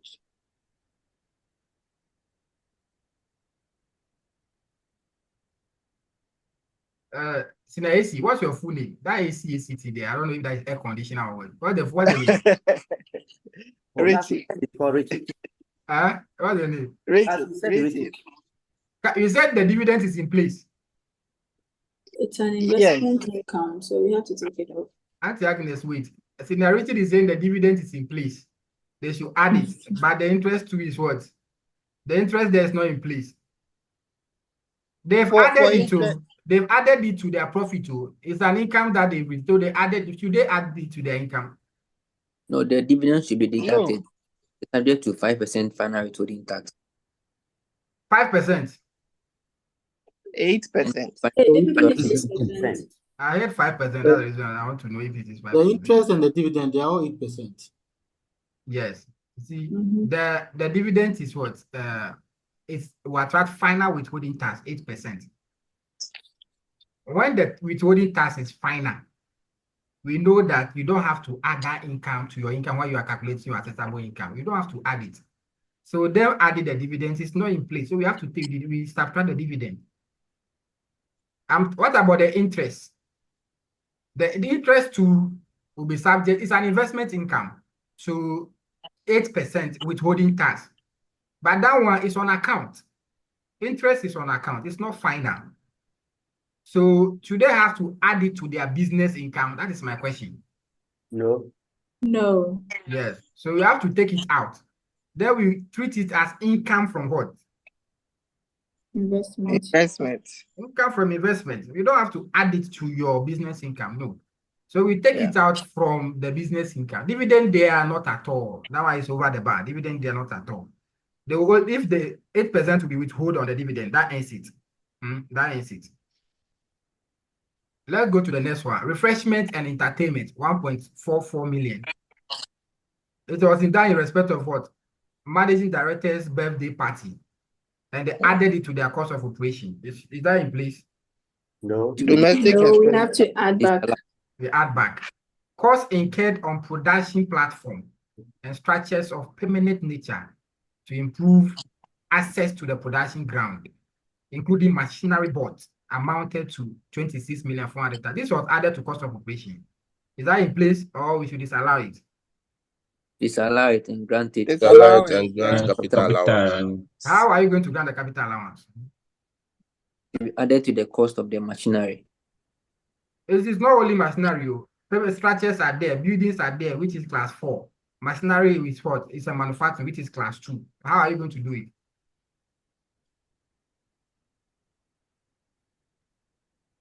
You see where the confusion lies? Huh? You see where the confusion lies? Confusion. No. Senior, is it not related to machinery? It's not. No, read the question again. They say cost incurred on production platform and structures of permanent nature. Building class 4 is buildings and structures of permanent nature. Is that what it is? Yes. To improve, look at the purpose of the course, to improve access to the production ground. It means they are in production, but the cost is just incurred to just make sure that the production ground is accessible. But they are telling you that this cost, machinery is also there. Machinery is also there, but you don't know. You cannot segregate the cost. If you can send your mind to minings and money operation, I told you guys that any cost that they have incurred to make way for production to be successful, that cost is an allowable expenditure. So this one is allowed. This one is allowable expenditure. The cost was incurred to improve access to production ground. If you disallow it, which class are you going to use? Which class are you going to put it? No class. So any cost incurred to make way for production, to improve access for production, that cost, whether there is a fees element or not, that cost is an allowable deduction. So this one is in place. If you disallow it, where are you going to put it? So it's an allowable deduction. If you allow it. Wow. The cost of manufacturing plant is included in the cost of operation. This one it is allowed because this one they are telling you is for only manufacturing plants. This one is not meant to improve access for production. No, this one is for only manufacturing plant. So it is allowed this one. Then you capitalize it and give the capital allowance, class 2. The Roman number 6. I'm praying you guys should go and see this question. Roman number 6. Patent right of the amount is even big, 150,626,500 Ghana was paid without recourse to the successful outcome of the production of prototype developed for research and development of product. They incurred what? This amount without taking into consideration whether if the thing will be successful, whether the product will be successful. Whether the product will be successful. So what do you do to this cost? Do we allow it or we should disallow it? Since it's under research and development, should be allowable. See that it says since from no, they have already conducted research and development too. This is the research and development. They've conducted, you see the research and development they've done here, 3.3 million. They've conducted research and development, 3.3 million. We allow them to deduct that one. We allow them to deduct that one. Disallowed. So this one now, they've incurred the cost. See the amount, this company they are spending anyway anyhow. The amount is really big. They don't even consider whether the development will be successful or not. They're just incurring the cost anyway anyhow. But see, and the product was not successful. So will you allow them to deduct this cost? No. You disallow it. You cannot even capitalize this cost and give the capital allowance. No. What is the useful life? Because the thing is not successful. The thing is not successful. So there's no useful life for it. So how are you going to you cannot capitalize it? There's no useful life for it. So they cannot just be carrying any cost anyway, anyhow. Then they will deduct it. No. So we disallow it. And you don't give them capital allowance because you don't know the useful life. So we disallow it. And we don't add in it, without giving the capital allowance. Because there is no useful life. I hope that the explanation is okay. Yeah, senior. Yeah, senior, no, you want to ask a question? No, sir. The explanation is on point. Okay, let's move on. So we add this one. So we add back. Yeah, we add back. We don't give the capital allowance because we don't know useful life. You incur the cost without knowing whether if the thing will be successful or not. If like the product, the patent right is successful, they will have given us a useful life. Then you can capitalize it and give you capital allowance. You can capitalize it and give you capital allowance. This one, there's no useful life, so you cannot capitalize it and give any capital allowance. You cannot even deduct it before you pay tax. If you allow them, Charlie, they will be incurring what? And plan courses on this, so they know that even if it is not successful, we can deduct it before you pay tax. No? Hello, sir. Yes, Please, yeah. I can hear you, senior. Please, can you go over again? Yeah, I'm saying that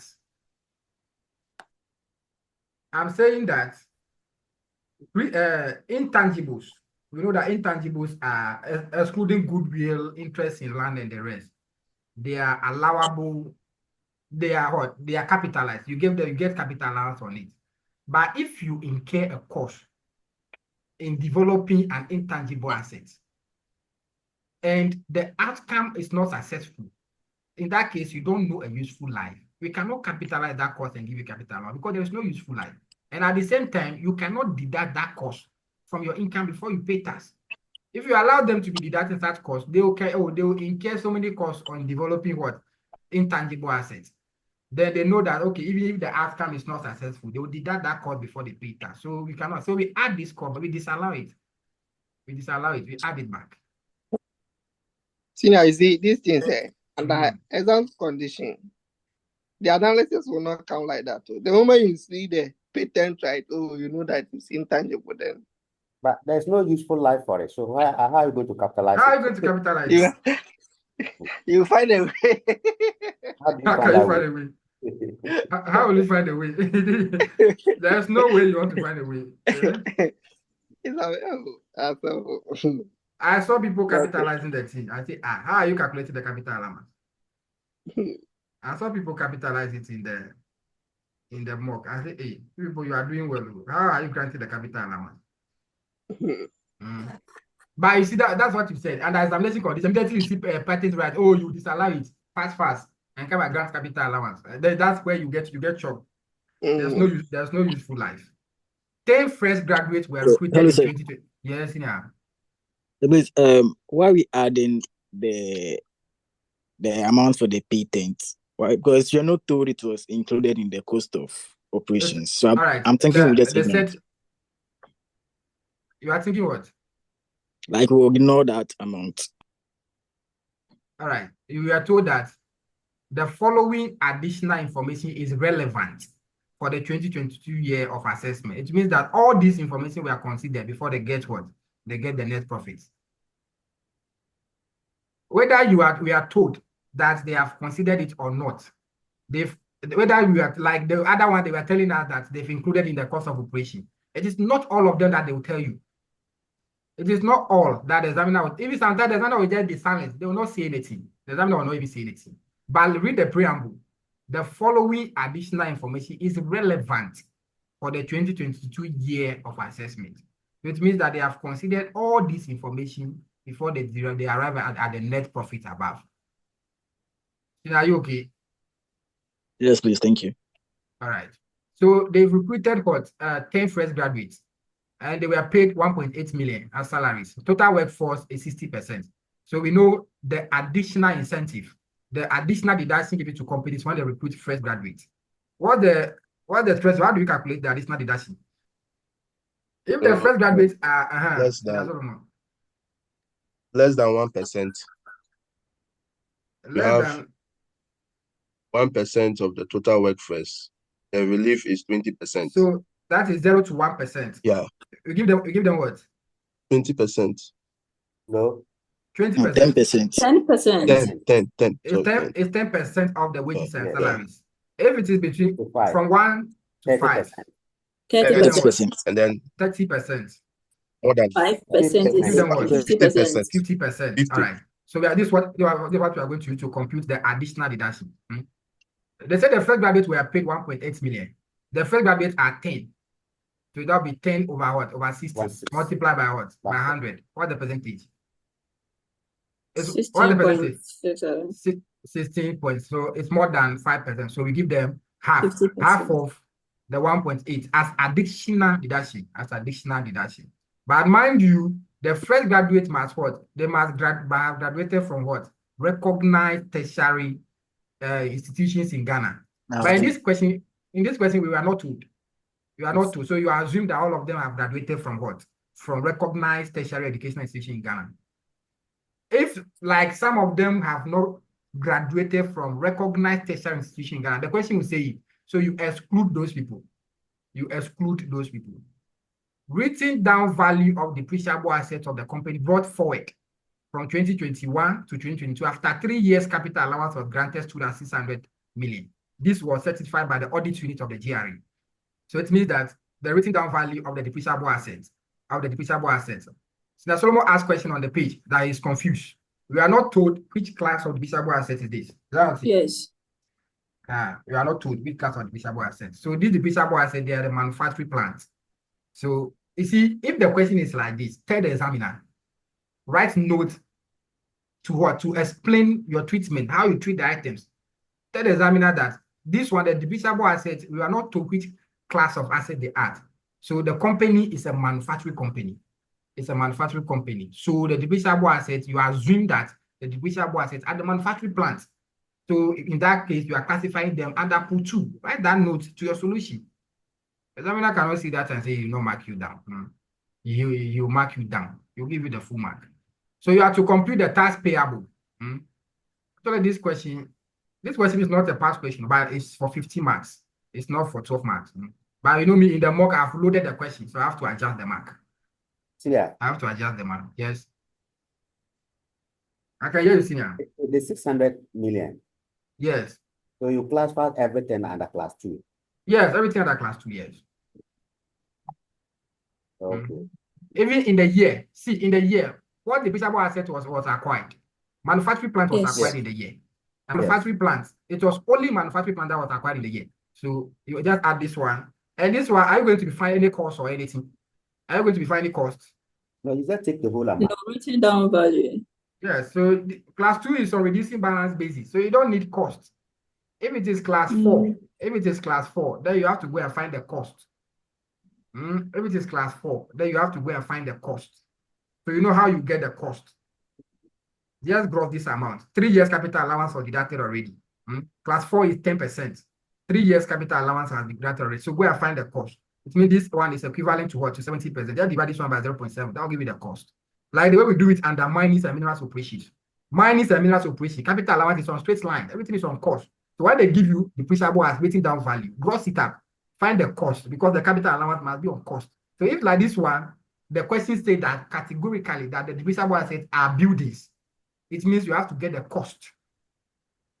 You have to get the cost. So you just gross it. And this one is 10%. Class 4 is 10%. So that is 10 years. So 3 years capital allowance will be granted already. So it means this one is equivalent to what? 7 years. That's 70%. So just divide it. 600 million divided by 0.7. That will give you the cost. So I believe we can solve this question. Now somebody want to ask a question. Should we solve the question again? But we are done solving. Senior, this one we should solve it. But we are done. It's just putting the figures together, additions and subtraction, that's all. Just putting the figures together. We are done. Because I've explained the whole thing already. So just putting the figures together. You add, you subtract, then you multiply by percentage. That's all. This is question. Which question number is this? Question 4. Question 4. Yahoo Limited. The basis period is what? 2012. The basis period is January 2022. January 1 to 31 December. The year of assessment. The year of assessment is 2022. So computation of tax payable. Computation of tax payable. So the net profit. These figures, by writing them alone in the exam will not be easy. The figures are too big.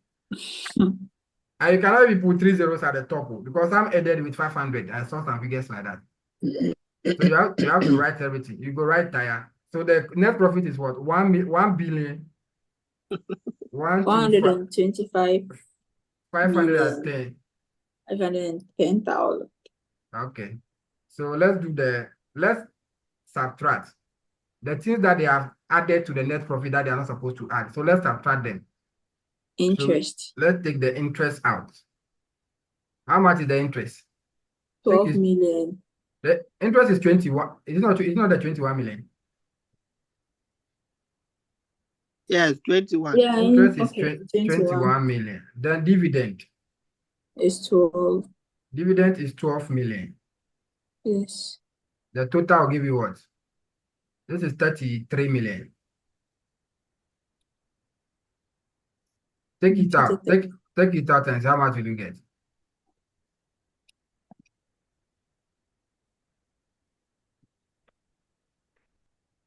$109. Basing it 1 for me. 1. Okay. 09. 109.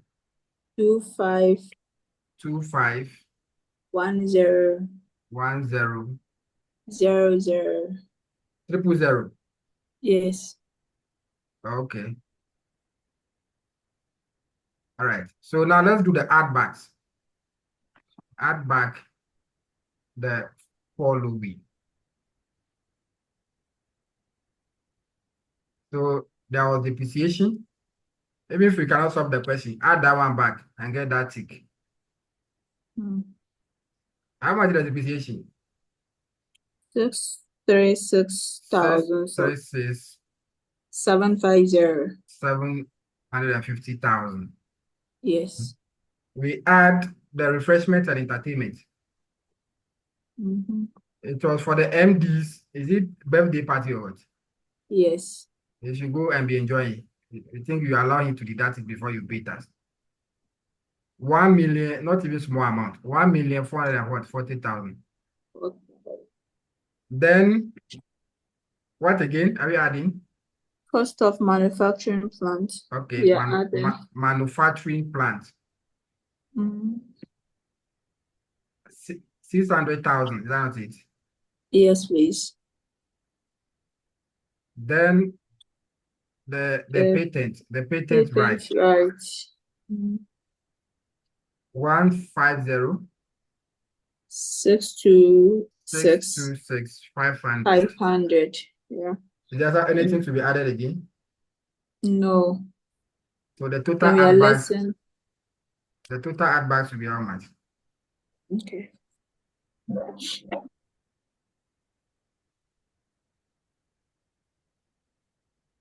636, 750, 123 plus 1440 plus 600,000 plus 150, 626, 500. I'm getting 789 416 500. All right. So if we add it back, our accessible income will be how much?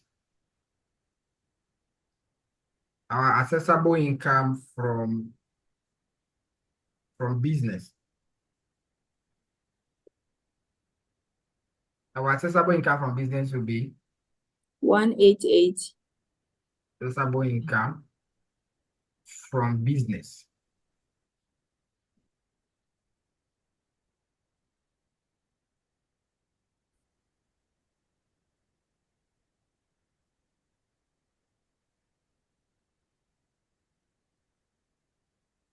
So that's 1881 926 926 500. All right, so we'll deduct what? Deduct capital allowance. No, fresh graduate relief. Okay, so let me write the capital allowance down. Okay. Then there was an employment of fresh graduates. Yes. So that would be what? How much is that? 900. 900. 900,000. I believe we know how we get the 900. So that will be 50% by the 1,800,000. That's 900,000. Yes. Okay. What again? So now let's go and calculate our capital allowance. Let's calculate our capital allowance. So let's do that workings. Let me do it here. Capital allowance. Hello, Zina. Yes, Abosu. Sorry, I went off a bit, but maybe you have done it. Maybe under the fresh graduate, the total workforce is 60. Yes. So I was thinking we will multiply by 10 over 60, or 10 over 60. No, the total workforce is 60. Is that not it? Yes. And the fresh graduates are 10. Yes. So we have to find the percentage of the fresh graduate to the total workforce. So that will be 10 over 60 multiplied by 100. We are getting 16.70%. Okay. So it means that 5%. So 16 point what? 67. 67%. So it means that the fresh graduates constitute more than 5% of the total workforce. Okay. And more than 5%, about 5%, the additional deductions is 50% of the wages and salaries paid to the fresh graduate. Okay. So that's what we have done. 50% of the 1.8. That'll give you 900,000. Okay. Okay. It's fine. Thank you.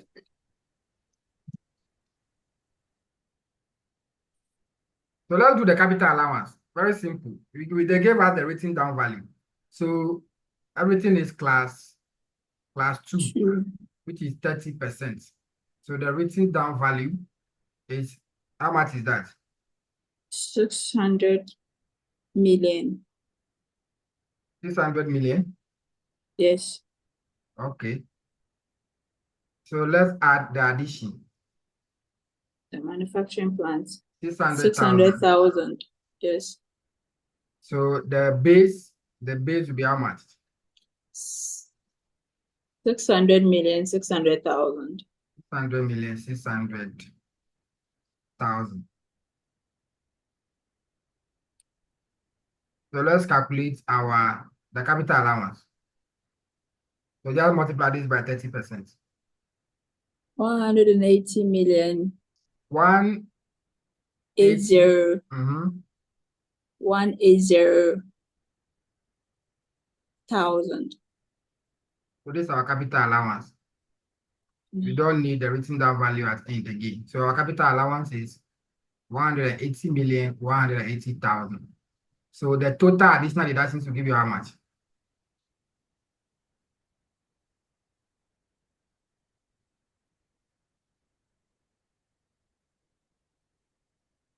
One 700.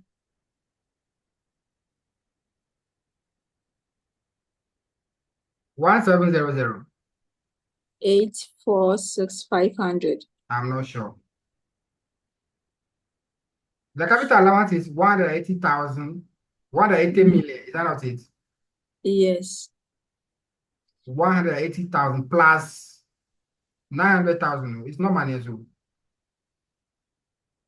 Okay.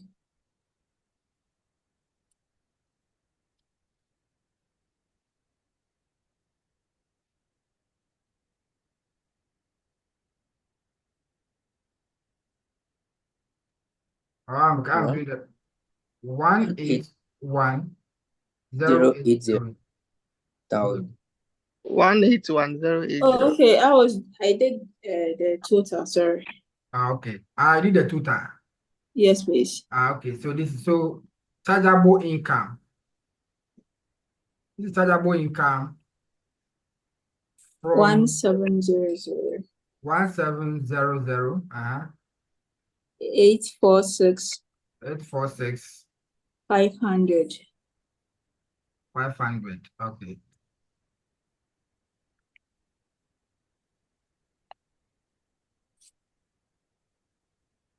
Kindly give me the 17. Kindly give me the figure again. 1700 846 846 500. So Yes, this is please. chargeable income from business. Now let's add income from investments. Income from investment is how much? How was it? 21 million. That's the Yeah, the 21 interest. million. So the total chargeable income will be how much? So total chargeable income. 721.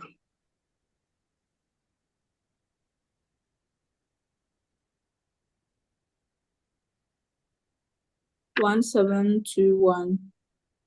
A minute, please.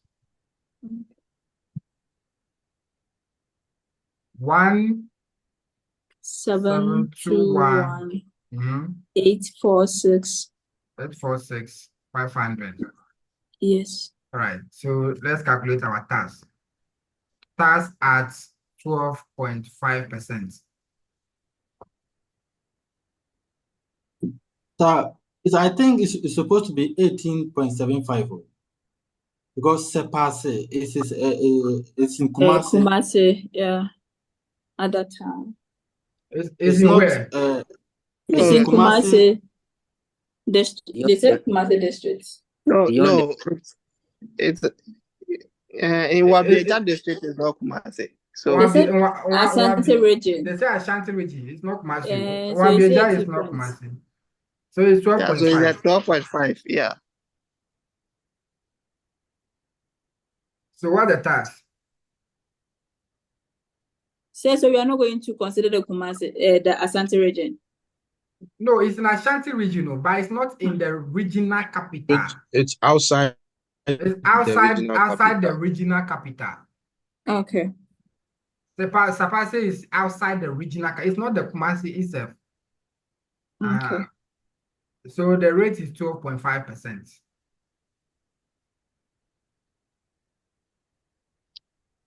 Two one five two. 215. 215 230. 813. 81. Yes. 813. So there will be what? What again do you do? Withholding of the dividend. So withholding of what? The dividend. 8%. Yeah, but before we get that, the interest. The interest, there will be withholding tax on it. Okay. But that amount, is it the gross amount or is the net amount? The interest, were we told is the gross amount or the net amount? Oh. It wasn't stated. They say the interest income. So this is the gross amount. This is the gross amount. And this is the amount we have to add. So the tax withheld, that's the 8% have to be given as a tax credit. It's a tax credit. The question is small, but actually a lot of things they inside. So we give tax credits. So we less withholding on tax on investment income.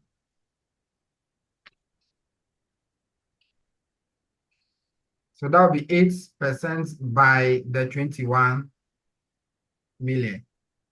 So 8% of 21 million.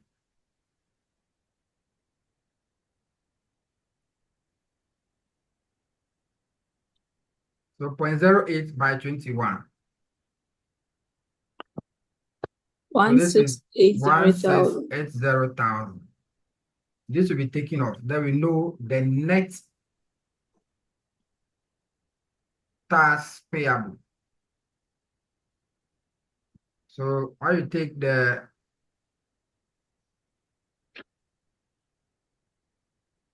$215,230,813 minus 180,123. The net tax payable is 213,550,813. Then the dividend, the tax on dividend, should we add that one? Wait, that's it. Oh.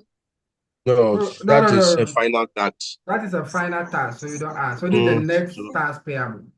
Okay. Yeah. That is a final tax, so you don't add it again because that one he has already paid it. So this is the net tax payable. This is the net tax payable. Yeah, that was question 4. Question Yeah, 5.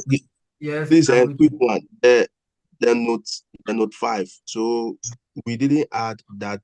We didn't add back that amount, right? So we are not doing anything. The cost incurred. Yeah, we add it back. On the we add it back. It's here. It's supposed to be added. It's not the cost incurred on the pay. No, I can't see it. It's not added. It's not. Let me go to note 5. We have not done anything. No, so that one. That was is an allowable expense. It's an allowable expense. So yeah. The 26,400. Yes, this one is an allowable expenditure, so you don't add back. It's an allowable expenditure. Costs incurred to improve access for production, to make access to the production ground. It's an allowable deduction. So okay. So it has been deducted. It has been deducted. So okay. we don't do anything to it. All right. Yeah. So don't do anything to it. Yes.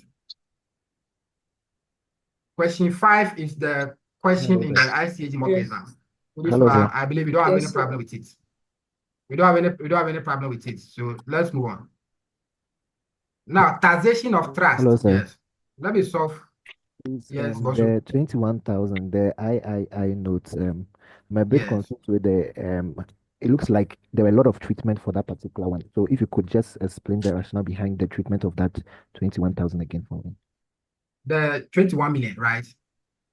Yes, please, 21 million. It's an interest income. It's an interest income. So they said they were doing investment in rural banking for hedging purpose. They've made interest income. So interest income will be subject to 8% withholding tax on account. So if the withholding tax is on account, it means that the income that suffered the withholding tax, you have to add the gross. You have to add the gross of that income to when you are determining your total accessible income. But just that you cannot add it to your business income. You treat it as income from investment. Now, when you are done, the tax withheld, you give that tax as a tax credit. So this question, they derive 21 million as interest income. But first of all, they added it to their business income, which is wrong. So we have to take it out from their business income so that we will know the total accessible income from the business separately from that of investment. Sini, are you okay? Yes, please. Yes. So that's how it is. So you don't have to you don't combine them. You determine the accessible income separately from each of the 3 sources, from investment, business, and investment. Separately, business and employment separately. But so they added it to their income from business, which is not in line with the tax principle. So you have to take it out first. So when we know our total chargeable income for total accessible income from business, we come and add it to know our total chargeable income. The tax with, you see this one, if like the question to say that this amount is net of withholding tax, it means you have to find a gross. So you'll have grossed this amount up. You'll have grossed this amount. So it means this amount will be equivalent to 92%. So we just divide this one by 0.92. That will give us the gross amount. That's the amount you'll have added. But this one, it says it's interest income they have earned. So it means this is the gross amount. 8% withholding tax will still be on this amount. So I'm saying that question 5 is the question in the ICAG. There's no confusion about that question. The only confusion is the cost of last one. Yes. So please, a question on the dividend. If they had said the dividend was received from a foreign investment, exactly. Yes. If like the dividend is from a foreign, let's say, investment in a foreign country, that is a foreign income. That one will have added. You see, that dividend, we cannot charge 8% withholding tax on that dividend. No. Because that dividend is not from a resident company. That one becomes a foreign income. So we'll have added it. That one we will add it full. Okay. We will add it full, yes. Okay, thank you. Yes, we add it full. So let's do one question on trust. I believe people are asking me when are we pushing. So let's solve the first question on trust. So today we are not asking. You are not asking, eh? Today they are not asking. Okay, no problem. We'll be fine. Let's do one question on trust. So we know the taxation rule on trust already. A trust will be taxed separately from its beneficiaries, and the trust is taxed as an entity distinct from its beneficiaries. And the taxation rule on the beneficiary is if distribution of a resident trust to beneficiaries will be exempted from what? From tax. But distribution of a non-resident trust will be what? Will be subject to tax in the hands of the individual beneficiaries. So let's solve this question. So who will read the question for us?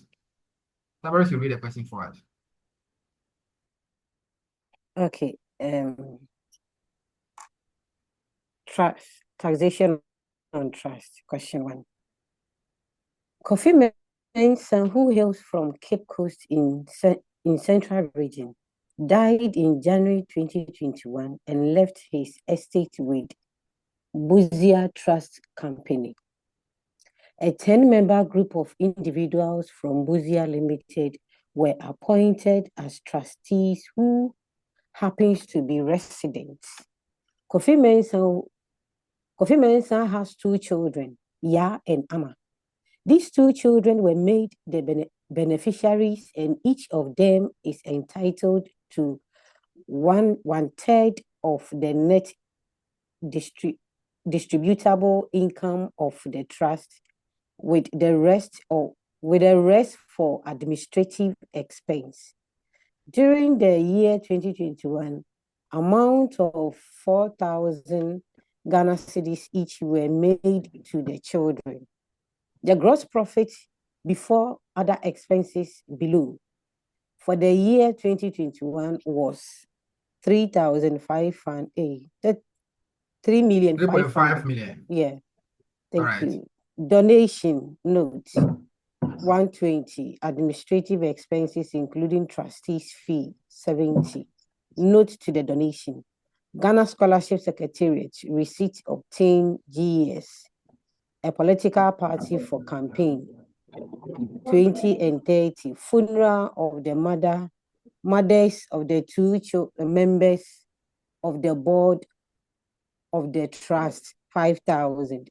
Also children's home receipt from social welfare department 15,000. COVID-19 fund receipt from Ministry of Finance for 40,000. The chief Omahene of Cape Coast 10,000. Additional information. Buzia also appoints same trustees to manage an asset for Mame Kukua, a Ghanaian based in the US. Under the arrangement, Mame Kukua, who is currently living in the US, has acquired a transporter vehicle for Buzia to use it for the benefit of 2 children.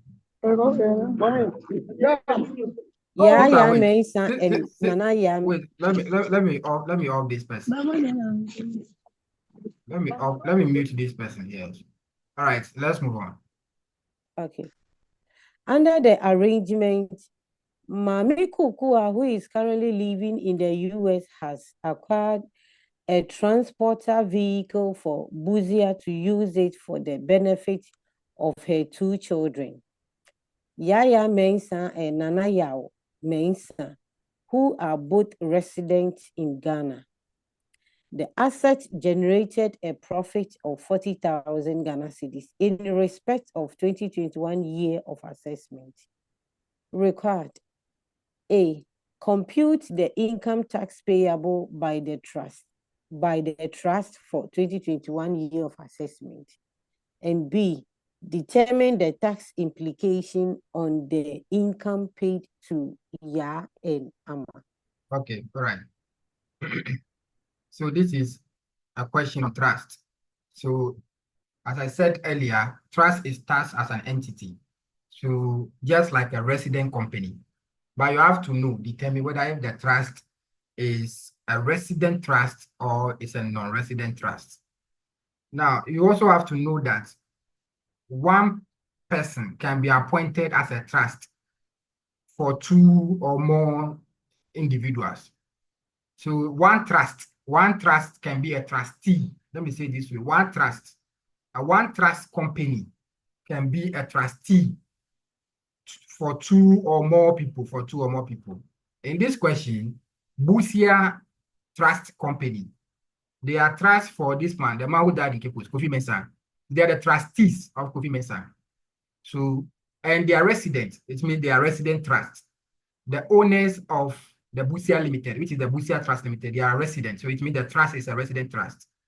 Good. And per the trust arrangement, Kofi Mensah have two children, Ya and Aman, and they are entitled to 1/3 each of the net distribution of what income of the trust. So it means that after administrative expenses have been taken off from the operations of the trust, the two children are entitled to 1/3 of the distribution. During the year 2021, 400,000 was distributed to each of them. 400,000 was distributed to each of them. And there's a question that you should determine the tax implication of the distributions of the income to Ya and Ama.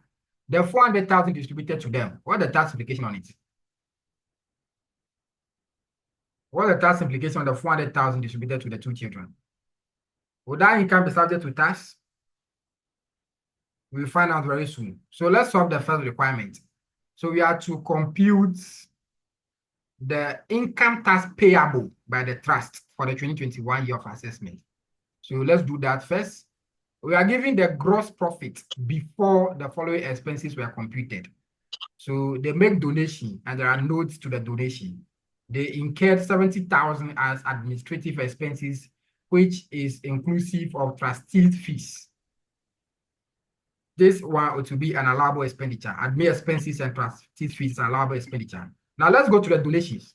Mind you, they have not deducted them here too, because the figure given to us is gross profit before the following expenses will be considered. So we will see which of the expenditure, which one of them should be allowed. The one that will not be allowed, we leave it. We will not deduct that one from the gross profit before they pay tax. They make donation to Ghana Scholarship Secretariat, 20,000, receipt obtained from GS. So this will be allowed. This is a worthwhile cost. They make a donation to a political party for a campaign, 30,000 Ghana cedis. This will not be what? This will not be allowed. Donation to funeral of mandates of the two members of the board of trustees, 5,000. This will not be allowed. Cannot donate to your members of the board of trustees. Then you say we should no. You will not deduct it. Donation to Osu Children's Home. Allowed. This will be allowed. 15,000 this will be deducted. COVID-19 fund donation, 40,000 to be allowed. Donation to the chief of Cape Coast. This will not be allowed. So it means that the gross profit, we are going to deduct the 70,000. We will deduct the 20,000. We will deduct the 15,000. Then we will deduct the 40,000. The amount we get, that's the chargeable income. We apply the tax rate of 25% on that income. Then that will be the tax payable. Simple like that. So that one, I don't even need to solve again. I'm done.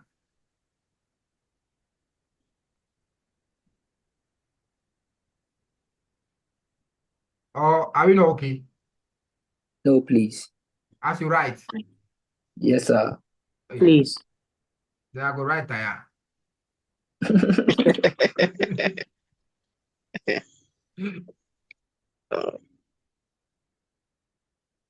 Okay, so let me do that within 1 minute. So this is, what question number is that?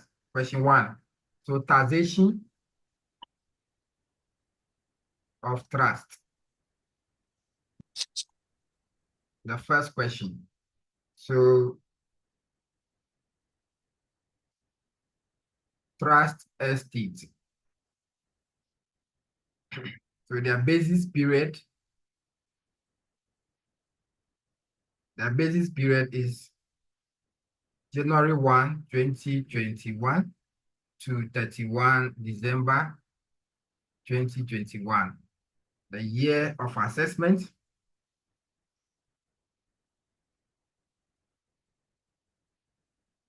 The year of assessment is 2021.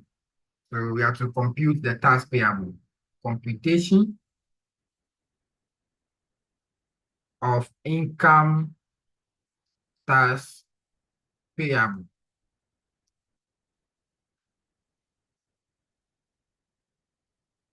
So we have our gross profit, which is 3.5. Now we deduct the following. Let's deduct the allowable expenditures. So deduct the expenses. The allowable one. So we have administrative expenses, admin.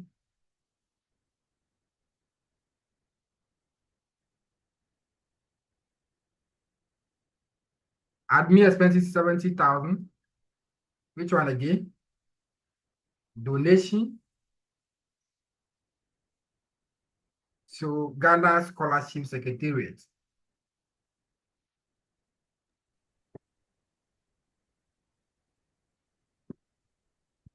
How much was donated? 20,000. Yes. Then which one again? Osu Children's Home.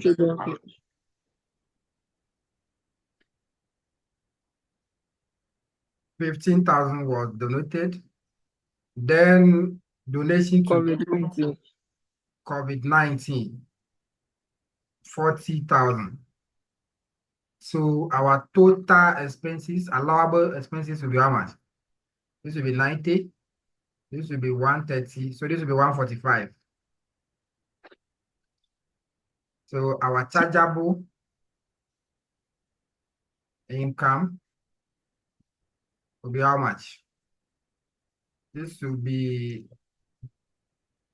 3,355,000. So we tax it at the rate of 25%. So tax charged at 25%. So 25% of 3,355,000. How much will you get? 838,750. 750. So this is the tax payable. The B part, we are to explain the tax implications on the amount distributed to the two beneficiaries. But this is not all. Yes, it's not all the this is not all of the question. Yeah, there's another portion of the question. Let me go to the question. Yes, yeah, the additional information part.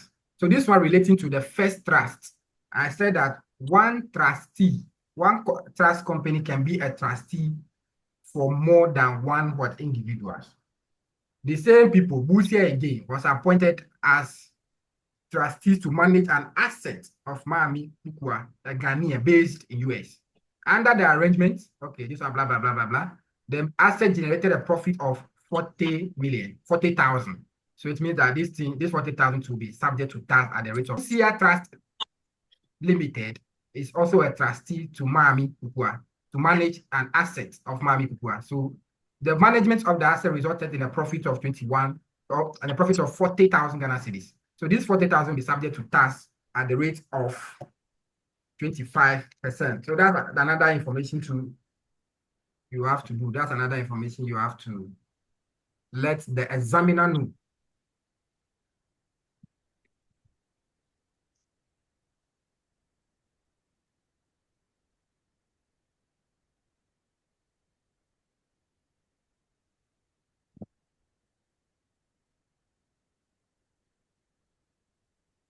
So the next one is trust.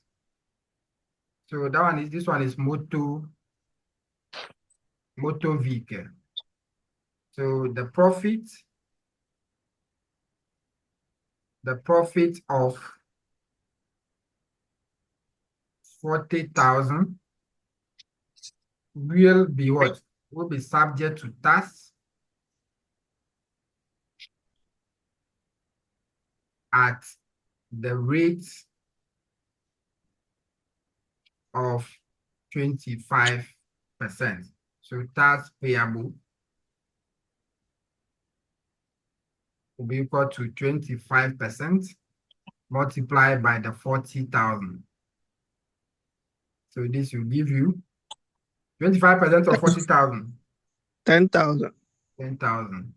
So you tell the examiner that one person, one trust company can be a trustee for more than one individual. If that's the case, the tax liability for each trustee will be determined separately. So you do it separately. Do it separately. Now the B part, the income tax implication on the distributions made to Ya and what? Those two ladies, what are their names? Oh, one person. Ya and Ama. One person got 400,000 Ghana cedis, 4 billion old currency. They have money. Ya and Ama. So what's the tax implication?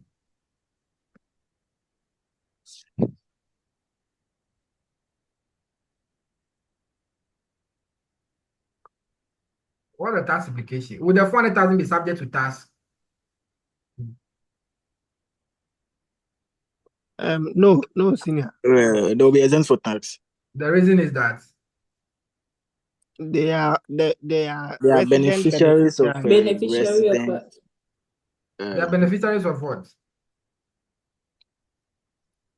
The trust is a resident trust, and they themselves are resident beneficiaries.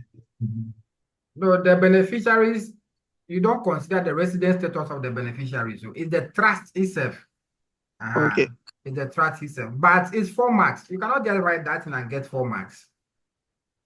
You cannot just write that it not be subject to tax, because that is fine. That one may get to like maybe 2 marks.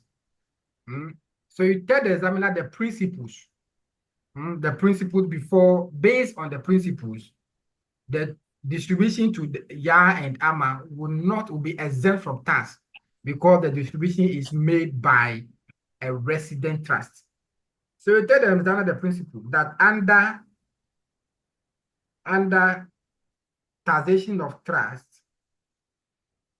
the trust will be taxed differently from the beneficiaries. And when a distribution is made, you consider the resident status of the trust. So you let the examiner know that the distribution of a resident trust is exempt from tax in the hands of the beneficiaries. Likewise, distribution of a non-resident trust is liable to tax in the hands of the beneficiary. So based on that principle, distributions made to Ya and Ama up to the tune of 400,000 each will be exempted from tax. Because the distribution was made by a resident trust. Full stop. No examiner will not give you your 4 marks. But if you write only that one, you may get 2 marks. Yes, you may get 2 marks. So let the examiner know the principles first. Based on the principles, you are coming with that conclusion. Should we solve the question on trust so that we know we are done with trust? The next meeting we'll do, income tax. We start with income tax liabilities for individuals and partners. Sorry, I'm not sure I can use 2 meetings to finish the whole thing. No, we use the 3 days. 3 days, Yes, sir. Charlie, you guys, you are enjoying the discussions too much. The question 2, based on what we have done here, let's go through the question 2, how you do it, but I will not solve it. Then you go and solve it yourself. We meet on Saturday. But let's go through it fast, how we are going to do it. So, Auntie, can you read the question 2 for us? Fenty Trust Limited is a non-resident company acting as the trustee for 4 resident Ghanaians, of whom each has 22.5 share in the trust. Okay, you wait. You see, this trust is a non-resident trust. You see, so any distribution this trust will make to the beneficiary will be subject to tax. Okay, let's go on. The trust was set up on the instruction of Mr. Carl Odogo before he died. Mr. Carl Odogo. May he so rest in perfect peace. Mr. Carl Odogo was a businessman with interest in real estate, transportation, and numerous natural resources. The man get money before he die. The board of trustees decided to continue in the above businesses and others. As part of the trust deed, the board of trustees were to make donation for good causes and discretionary payment to the beneficiaries where appropriate. In the year 2022, the following transactions took place. All right. One. So wait, before we move on, you see, they said the board of trustees, they have to make donation for good causes, worthwhile causes, and they can as well make discretionary payments. So based on the board of trustees' own decision, sometimes they can decide to make some payment to the beneficiaries, and that payment will be what? Will be exempted from that payment will be what? That payment will be an allowable deduction. That payment will be an allowable deduction. So if the board of trustees decide to make intermittently make some payment to the beneficiaries, apart from the actual 22.5%, that payment will also be allowed. That payment will also be an allowable deduction. All right, so let's go on. In the year 2022, the following transaction took place. Okay, so one. Total rental income from the real estate was 9,375,000. That's 9 million. Right, so this is an income. So, but let's see the requirement. You see, let me tell you this. Every task question, first, read the requirement first. Read the requirement first. If you read the requirement first, you will know how you solve how you tackle the question. So read the requirement first, so that you know what you do. So this one we have to compute the chargeable income and tax payable. So the tax there, 25%. So is the chargeable income we are going to compute? Is the chargeable income we are going to compute? They are into real estate. So the rental income. So this is an income. So this is an income. So let's move on. Administrative expenses of the trust for the year 2022 amounted to 725,000. Right. So these are expenses. So due to be subtracted. A friend of Mr. Kaudogo contributed 60,000 to the trust by way of donation. So this one, is this an expenditure or is an income? It's an income. It's an income. It's an income. So we add it to this one. Okay, let's move on. Interest received on the bank account of the trust was 350,000 gross. So how do you treat this one?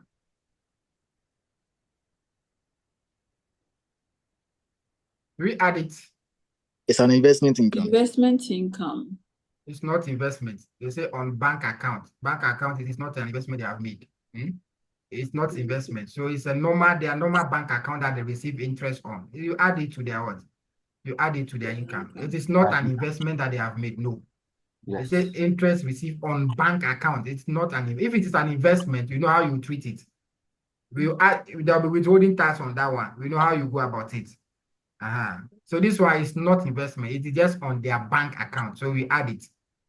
We add a gross. Even this, if like they give us net, we have to add a gross. So we add the 350. All right, let's move on. The trust to receive a total amount of 1,240,000 from transport operations. All right, so this one too is an income. So we add it. All right. Total depreciation amounted and treated using general accounting principles was 104,000. So what do you do? Why did they even bring that? Depreciation. So are you going to deduct the depreciation? Add it back. Add it back. No, they have not deducted it here too. They have not deducted it here too. So we ignore it. Yes. Ignore it.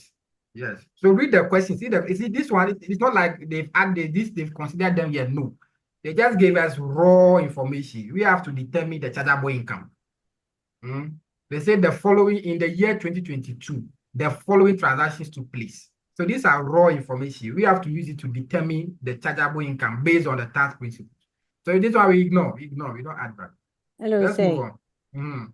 The depreciation.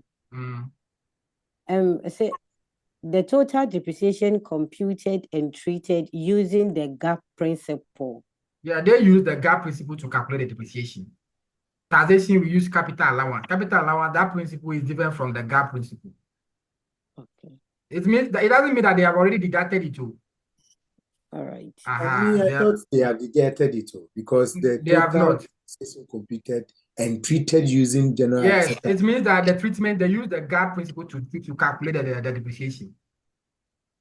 We were not giving net profit to. We are not giving net profit to know whether they've taken the. We are not giving net profit. No. Okay. These are raw information they gave us. They said the following transaction took place. So we are not. They have not done. They have not prepared the account yet. Too. We have to prepare the account for them using the tax principles. Yes. Okay. So remuneration and fees of the trustee for 2022 year of assessment was 980,000. So this one we will deduct it. Is that it? Remuneration and fees. Yes. Yes. External auditors charge 45. We will deduct it. Is that it? Yes. They make donations. The following donations. Let's see whether if the donations will be deducted. Ghana Heart Foundation. This one will be allowed. Is that it? Yes. Kumasi Children Home will be allowed. Yes. Okay. SYZ political party, will it be allowed? No. They get receipt too? No. It's not so this one, no. The funeral of a cousin of one of the members, will it be allowed? No. This one, we ignore them. They have capital allowance. So that's all. So this one, just go and put the figures together, the tax at the rate of 25%. That's all. Discretionary, are we adding? It's an expenditure. We deduct it's an expenditure. Okay. Yeah, it's an expenditure. We deduct it. Yes. So I want us to end the class here on Sunday. On Saturday, we meet. Saturday, when we meet there, we go fast. We will not waste time. We go fast. Because the questions are many. We have to try and go through all of them. Sir, please, will you drop the recording too? Oh, yeah, sure. I'll drop it. Drop the recording. And so if there are no question, we will meet on Saturday. Yes, that one to avoid it. Yes. Avoid it. We are most grateful. Thank you. God bless you. Thank you so much. So we meet on Saturday. Thank you, Senior. All right. Saturday, what time? Thank you. Saturday, what time is that? No, Saturday. It's 1. 1, okay. It's 1, I just checked. I think it's 1 to 1 to 5. Yes. 1 to 5. Okay, if possible, we can go 1 to 6. Okay. That's fine. Okay. That's fine, but it should not get to 7 because there's an air classical. That's okay. Don't worry. There's what? So you will watch the recorded video.